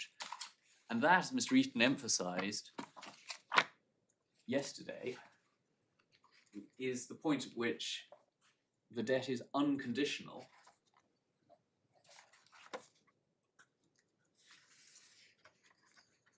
and not subject to being, and no longer contingent.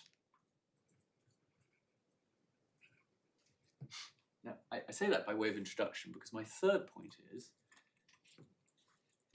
the debt, the judge's conclusion, which is that the abature principle is confined to the deemed satisfaction or waiver of conditions precedent to payability, is simply not consistent with Mackay and Dick. Because in Mackay and Dick, the relevant condition precedent, the test, was not a condition as to payability, because the seller's, the buyer's obligation to pay is not in any sense unconditional, while it was still conditional on the machine performing adequately in the test. So I've seen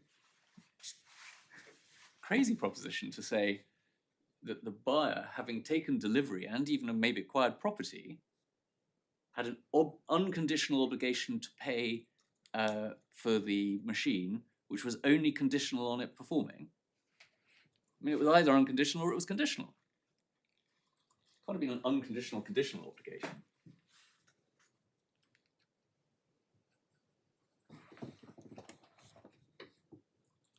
And our submission, therefore, is that the right view of Mackay and Dick was that the debt, even if property had passed earlier,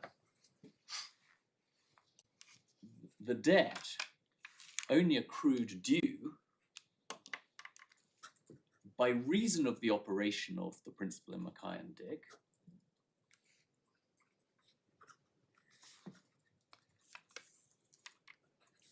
either, in Lord Watson's view, upon the deemed satisfaction of the precondition, which made the buyer's liability for the price unconditional,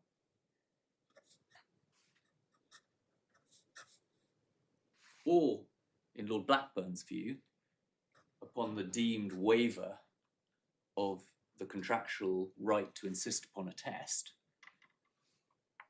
Is that the basis, or just the non-fulfilment of a condition subsequent, a condition defeasant? Well, you're of course right to say that what Lord Blackburn says about the price, maybe it would be helpful to have it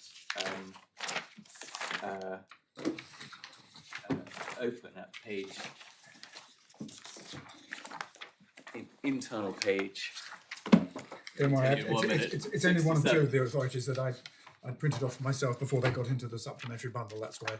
Got it. But otherwise, Um, you use so bundle numbers it's- unless I prompt you otherwise. It's 264.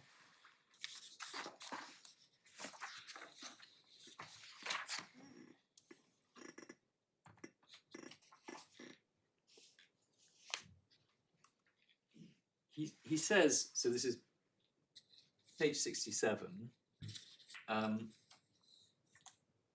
at the second hole punch, it would follow in point of law that the defender, having had the machine delivered to him, was by his contract to keep it, unless on a fair test according to the contract, it failed to do the stipulated quantity of work, in which case he would be entitled to call on the pursuers to remove it. So he takes delivery, and he takes delivery on terms that he will keep it unless, when the contractual test is done, it fails, in which case he'll have a right to reject. And you have to keep in mind that the test was one of the key terms of the contract, negotiated. So he's saying that the buyer is taking delivery, perhaps acquiring property, and he's to keep it unless, when the agreed test is done, it fails, and then he has a right to reject. By his own default, he can never be in a position to call on the pursuers to take back the machine, and that default was failing to conduct the test on the ground that the test has not been satisfied, and therefore he must, as regards that, keep and consequently pay for it. So if you were to ask, when, on this view of the contract, did the price fall due, it fell due either when the test was carried out, at which point you'd know whether it was being kept or rejected, or when one party's made it clear that he's not going to require a test.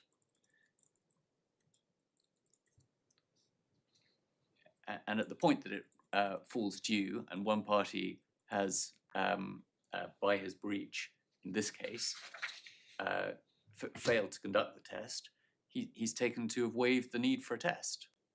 So the Abacha principle is... I'm not sure that's right, because as we can see from the immediately following paragraph, there was a time by which the test was meant to have taken place, which was February 1877, and it didn't. So on Lord Blackburn's view, that was the moment at which the non-fulfilment of the condition subsequent took effect. But well,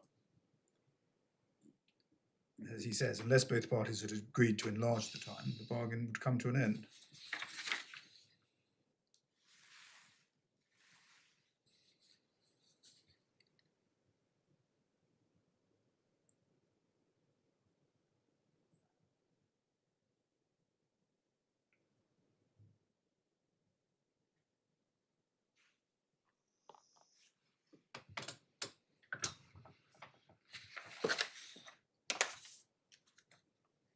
Well, I suppose that depends on what the finding is of the that's being referred to at the end of that paragraph.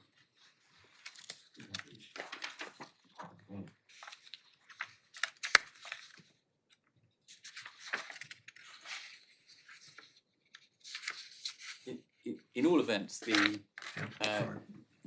the view that Lord Blackburn has taken is that by his default, the party has lost his right to reject, and that loss is the result of the buyer's failure to comply with his contract.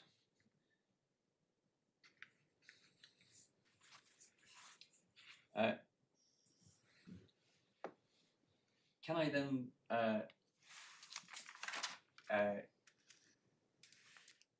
just summarize what we say with respect to the way in which Mr. Eaton described the position in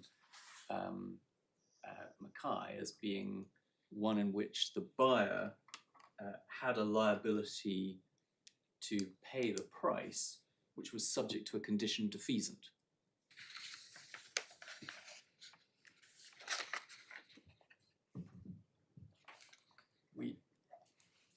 Bearing in mind Mr. Eaton's first submission yesterday, which is that a debt accrues when it's unconditional and when it can no longer be divested or defeated by contingencies. A debt which is subject to a condition defeasant is not materially different from a debt which is subject to a condition precedent. Either way, the debt is subject to the contingency, in one case that the condition will not be fulfilled, in the other, the contingency, the condition will be fulfilled. The only difference between condition defeasant and condition precedent is that a condition defeasant, the effect of the contingency is to devalidate the claim or the right of the buyer. In the case of the precondition, the effect of the contingency is to validate the claim. But that's a critical distinction because we're looking at whether it is the wrongdoing of the party claiming the price, But it's which on the terms of the contract would mean that the condition precedent to his rights not fulfilled. it's not You a just can't apply it to a condition subsequent. it's not a condition. It's not a critical distinction for the purposes.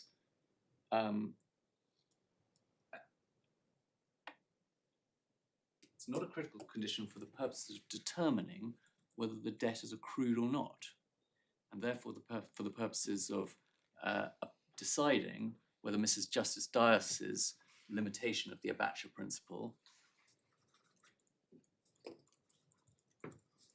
is one which is either sensible or coherent. I follow.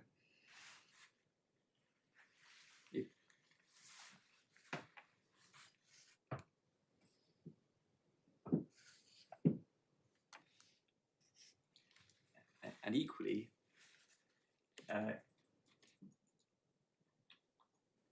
well, I'll leave it in that. I'll leave it like that. as regards to Panamina, two points. So you haven't yet answered in terms my question about the ILO, but was your answer that in endorsing the condition precedent Lord Watson view of Mackay and Dick, the reference to the property having passed was a reference to another condition that needed to be fulfilled in order for the price to be payable, in addition to the deemed fulfilment of the test as a condition precedent? Exactly, that it was a first condition, but not a sufficient condition. But not a sufficient condition. And indeed, he goes on to say, and sorry, No, I thought that's what you were going to say, but he goes on to but say, you haven't spelled it out. Well, sorry, maybe I hadn't understood the question, but what he goes on to say is, my understanding is, number one, the property had passed, but then number two, it was because of the satisfaction of the test that the price became liable, not because of the passing of property. So it may be necessary that property should have passed, but as you rightly said, But not sufficient. not sufficient.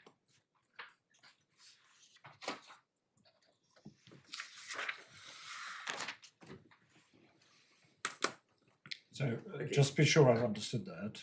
Your submission is that Mackay and Dick, as explained by Lord Watson, and as therefore adopted by the cases we were referred to, Yes.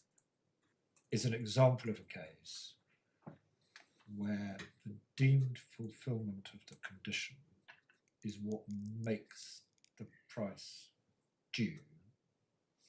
And therefore, it's an example of a case where the deemed fulfilment is not of a condition as to payability of a debt already accrued due, but as an example of a deemed fulfilment of a condition which makes it due. Yeah, I mean, I gave two, and then you rightly said that you have a third one to add to that list. Two, and then it became three examples of cases in which English judges have subsequently referred to Lord Watson's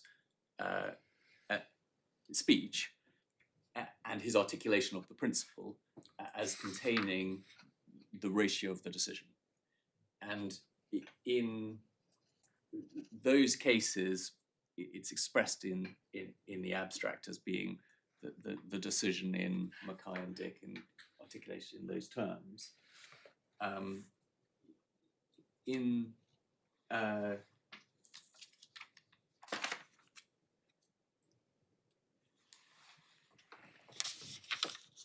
There was a second half to your question, I apologise. Well, there was a second half, which is the significant part, which is the case you're facing is there is a principle, although Mr. Eaton doesn't like calling it the Abacha principle, he calls it the machinery. The Dias limitation. Yes, and he says it only applies if the condition precedent, which is treated as fulfilled or waived or quasi-estopped or whatever, is one which goes to payability of something that is already accrued. And my question was, do you put forward Lord Watson's analysis in Mackay and Dick as a counterexample of a deemed fulfilment of a condition which goes to the accrual? The point I was making about Mackay and Dick was, and the fact that the buyer's liability to pay the price was not unconditional, was that the buyer's liability to pay the price could not be said to have accrued until the operation of the principle. Now, whether you articulate the principle, so Mackay and Dick is an example. Of course, I say, as I said yesterday, and I'm about to say again, well, Panamina is not a case in which there was an accrued debt. Of course, I say the same about Corey. But one example of a case in which it's absolutely stark that the relevant debt obligation had not accrued is Mackay and Dick. And the essential thrust of my point about Mackay and Dick is the buyer's obligation was on no view unconditional because it depended upon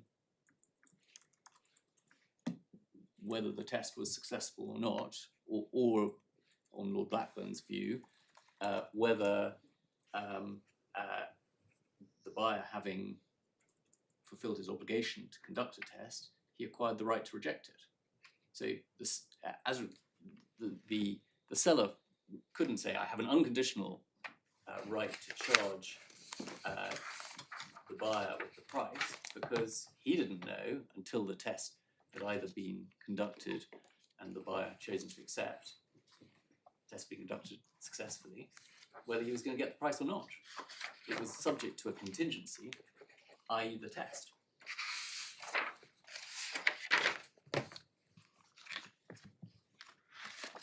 And just, sorry to slow down again. You say that there are 3 cases which have treated Lord Watson's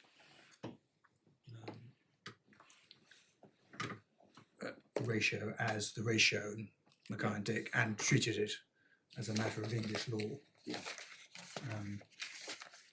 Lord Wright in Luxor, Lord Justice Parker in AO, and Lord Donaldson in Corey. Yeah. It is Mr. Justice Devlin in Mona another example of treating Lord Watson's principle in Mackay and Dick as being a principle of English law, although not perhaps an example of an application of it. Yes, get that. Yeah.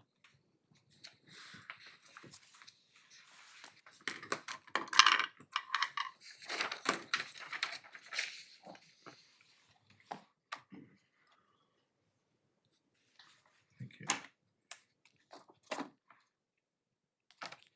So, my second point was the equiparation of passing of property, debts, Crude. My third proposition that the Mackay and Dick is a stark example of a case in which the buyer's obligation to pay the debt was not unconditional. I then, fourth point, come on to the Panamina, and I make 2 points about the Panamina. The first relates to the proposition, as now advanced, that neither the CIB certificate nor the owner's surveyor's certificate were preconditions to the accrual of the owner's obligation to pay for the works. And I say essentially the same thing as I said about Mr. Eaton's concept of a conditioned defeasant, which is to say, it just can't be right that the yard receipt that acquired an unconditional right to be paid for its work if its claim was subject to being defeated by a certificate issued by the CIB in some other or different amount. Can't be right that on day one, when the yard does the work and incurs £1,000 worth of expenditure, it has an unconditional right to be paid £1,000, which 6 weeks later may be cut down to £500 by a certificate which is not subject to challenge. The point at which the yard receives an unconditional right to anything is the point at which 2 certificates have been issued, one specifying the amount and the second specifying the satisfactory nature of the work carried out.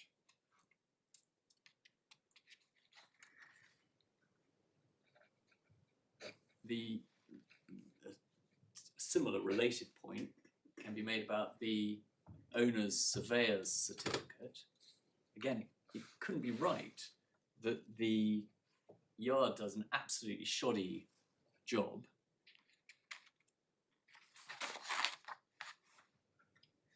which the surveyor rightly is unwilling to certify as being satisfactory quality. And yet, irrespective of the surveyor's justified refusal to certify, the yard has acquired an unconditional right to be paid whatever it has expended plus the contractual uplift.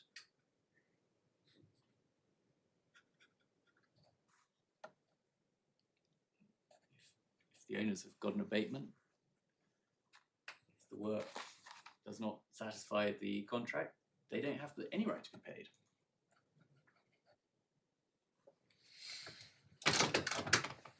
Okay, second point in relation to the Panamina, the submission was made that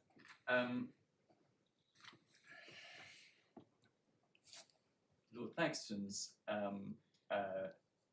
judgment of the House of Lords was not founded on the conclusion that there had been any breach of the contract by the yard. You don't mean by the yard. You mean Sorry, by the ship owners. by the buyers, by the ship owners. And with respect to that proposition, I just draw 3 points to your attention. One is in the report, so this is at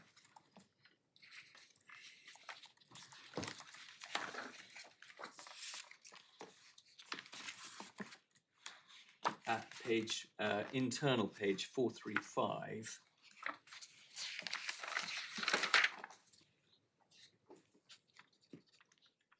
And then starting at the bottom of page 435 is 109 of the bundle.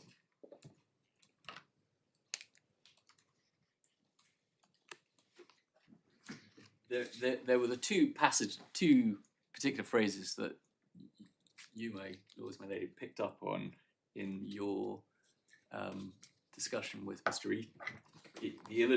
The illegitimate condition, and then such conduct on the appellant's part. But after the discussion of Hotham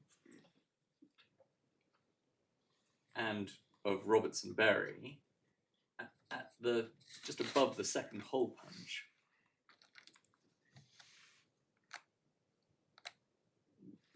Lord Thankton continues by discussing other equivalent situations in which the owners would be held to have been in breach of duty under the contract. He says, if the appellants had taken the contrary view of their surveyor's function, it would have been their duty to appoint another surveyor, and if they'd refused, the response would clearly have been absolved from the necessity. The response is equally so absolved when their wrongful view of the surveyor's function prevents the appellants from obtaining a certificate. So that is clearly casting the absolution as founded on or stemming from the breach of duty by the appellants. And then he says, I agree with the view expressed on this point by Lord Justice Goddard, which is the second passage I'll take you to. So this is in the supplementary bundle at the end of the supplementary bundle, at the bottom of page 240 of the red numbering, page 126, the internal numbering. And it's the red barred passage, or the red line passage. And I simply say, it's obvious from that passage that this is all founded on the ship owner's breach of contract.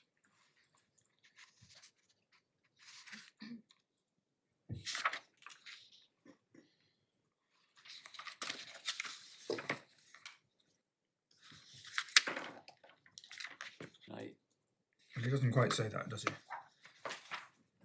he? must do nothing to prevent the condition from being performed. It does say the absence of a certificate is due to a refusal to perform the duty assigned to him. He goes on to put it in slightly wider terms. Sorry.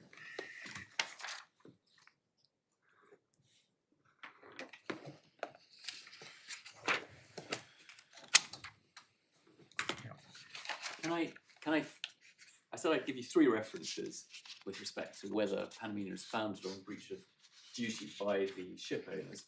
The last is Lord Justice Scott's judgment at 238.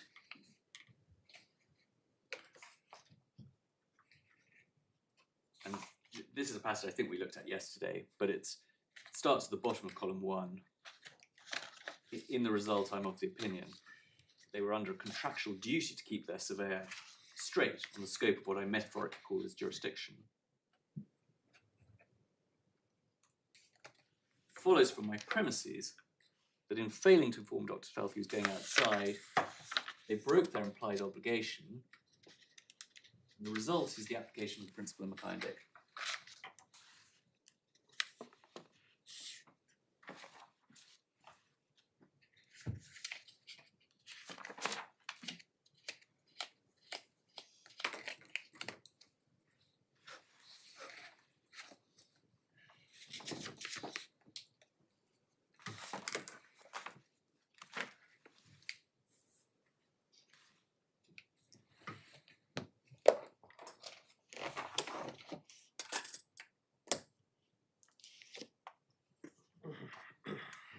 My next point is about Corey, and I imagine you get to see some terrible advocates in this court, but it must be the mark of a terrible advocate. I'm now spending time in my reply on correcting submissions that I myself made yesterday. I suggested to you yesterday that the right reading of this was that Mr. Justice Hobhouse had decided that the absence of the certificate was sufficient to establish that the debt was due, and then the argument was as to whether it was also payable. But it's clear, once I've had a prompting from behind, that's not the case. What Mr. Justice Hobhouse decided was that there was a cause of action. So this is tab 20, bundle page number. I pick it up at 327.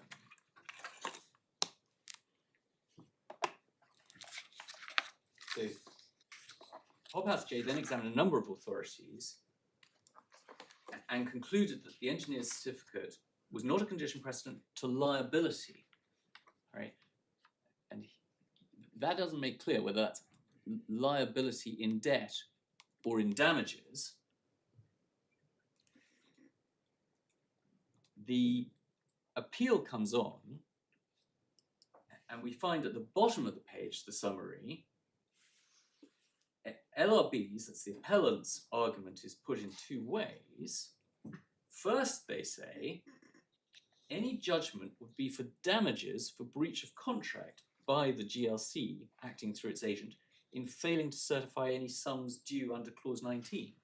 So what they're saying is, yes, the judge at first instance has decided that we're going to be liable, but it may only be for damages for failing to certify the claim within a reasonable time. And then there are alternative cases. If, on the other hand, the way in which our liability arises is in debt under the contract, then that liability in debt hasn't become payable until a number has been fixed to the extent of the liability.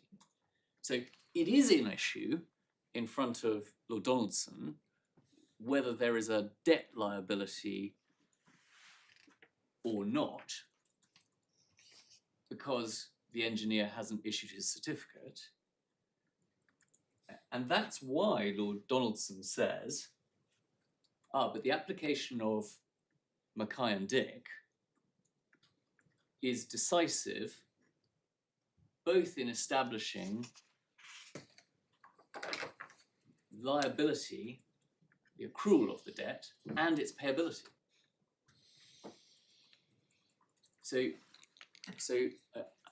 I make the submission that this is authority that the Mackay and Dick principle can be relied upon to establish that a debt has accrued due and that it is payable, because both points were an issue in the Court of Appeal.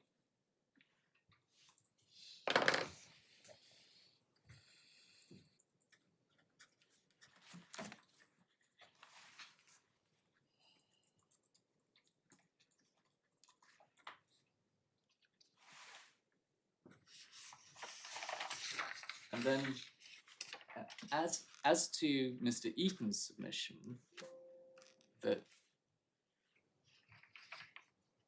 breach of contract by the debtor was either not found or was not an issue in the Court of Appeal inquiry. I say that can't be right, because it was the appellant's own case that they were in breach of contract. And that's the passage that I showed you at the bottom of 327. The way they presented their case in the Court of Appeal was to say, we're in breach of contract by failing to certify this claim through our engineer, but our liability is only in damages, and for that reason falls into the lap of the next man.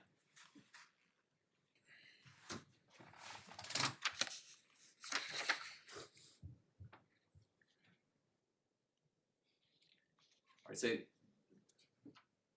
that's what we say about Corey. With respect to the textbooks, you have been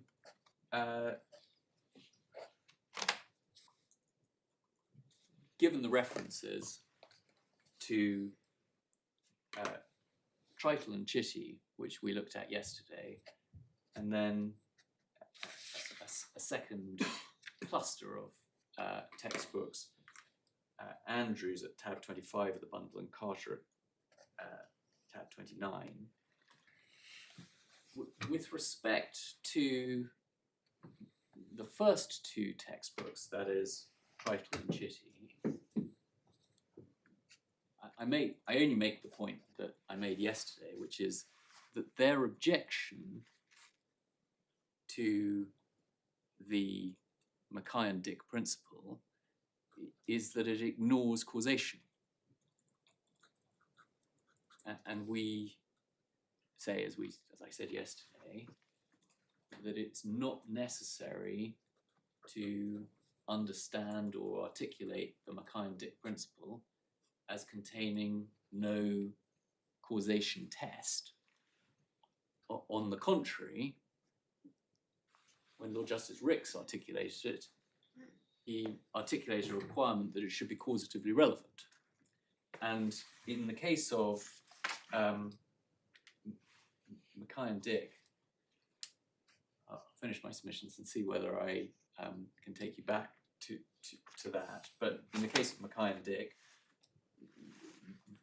the headline conclusion we invite you to draw is that the purpose of the examination of the pleaded record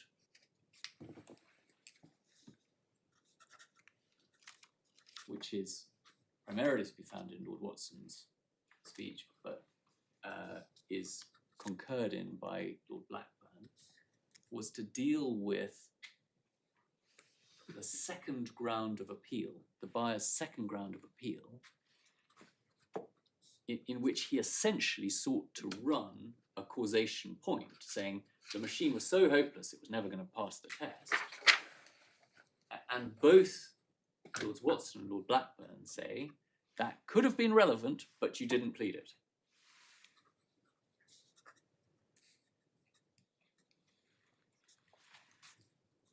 Although the argument was framed as so hopeless, we demonstrated to be so hopeless at the other end of the cutting that we didn't need to have a test. That seems to be the argument as formulated.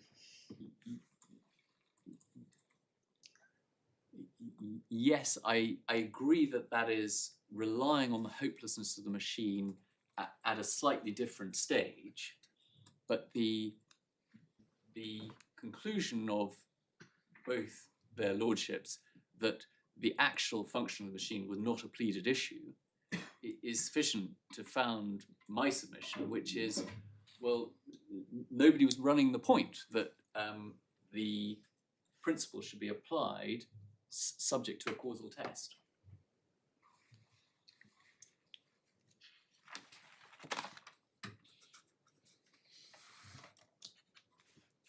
And then finally, as regards the Newmont,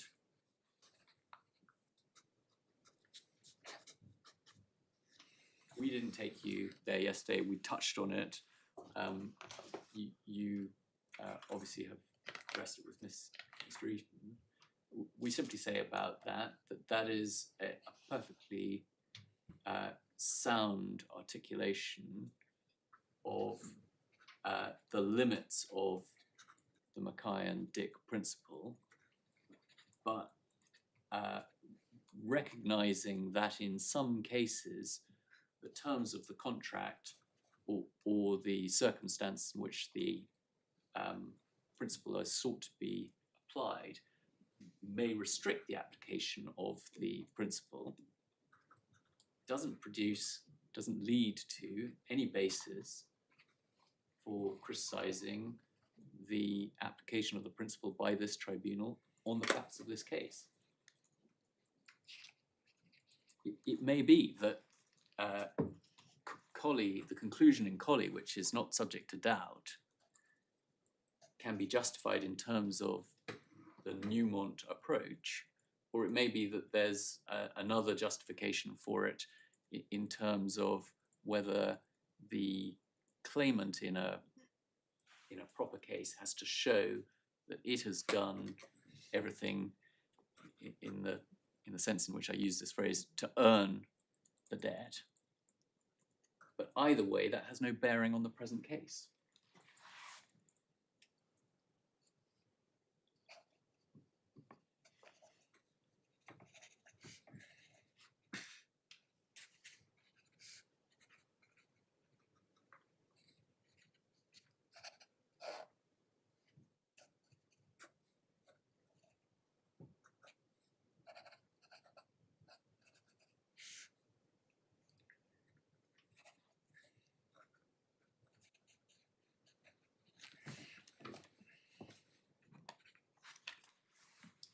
My lady, that's all we want to say. Thank you very much. Well, you won't be surprised to hear we will reserve judgment. We'll send it in draft in the usual way, as you know. Not an opportunity to re-argue, but for administrative and typographical and minor factual errors. You'll be aware of the importance of the embargo on distribution, but I'll mention it so that it's clear it must be adhered to, and risk of being in contempt if it's not adhered to. I think that just leads me to thank not only the speakers, but no doubt all behind who've contributed to what has been a very interesting argument. Thank you. All rise.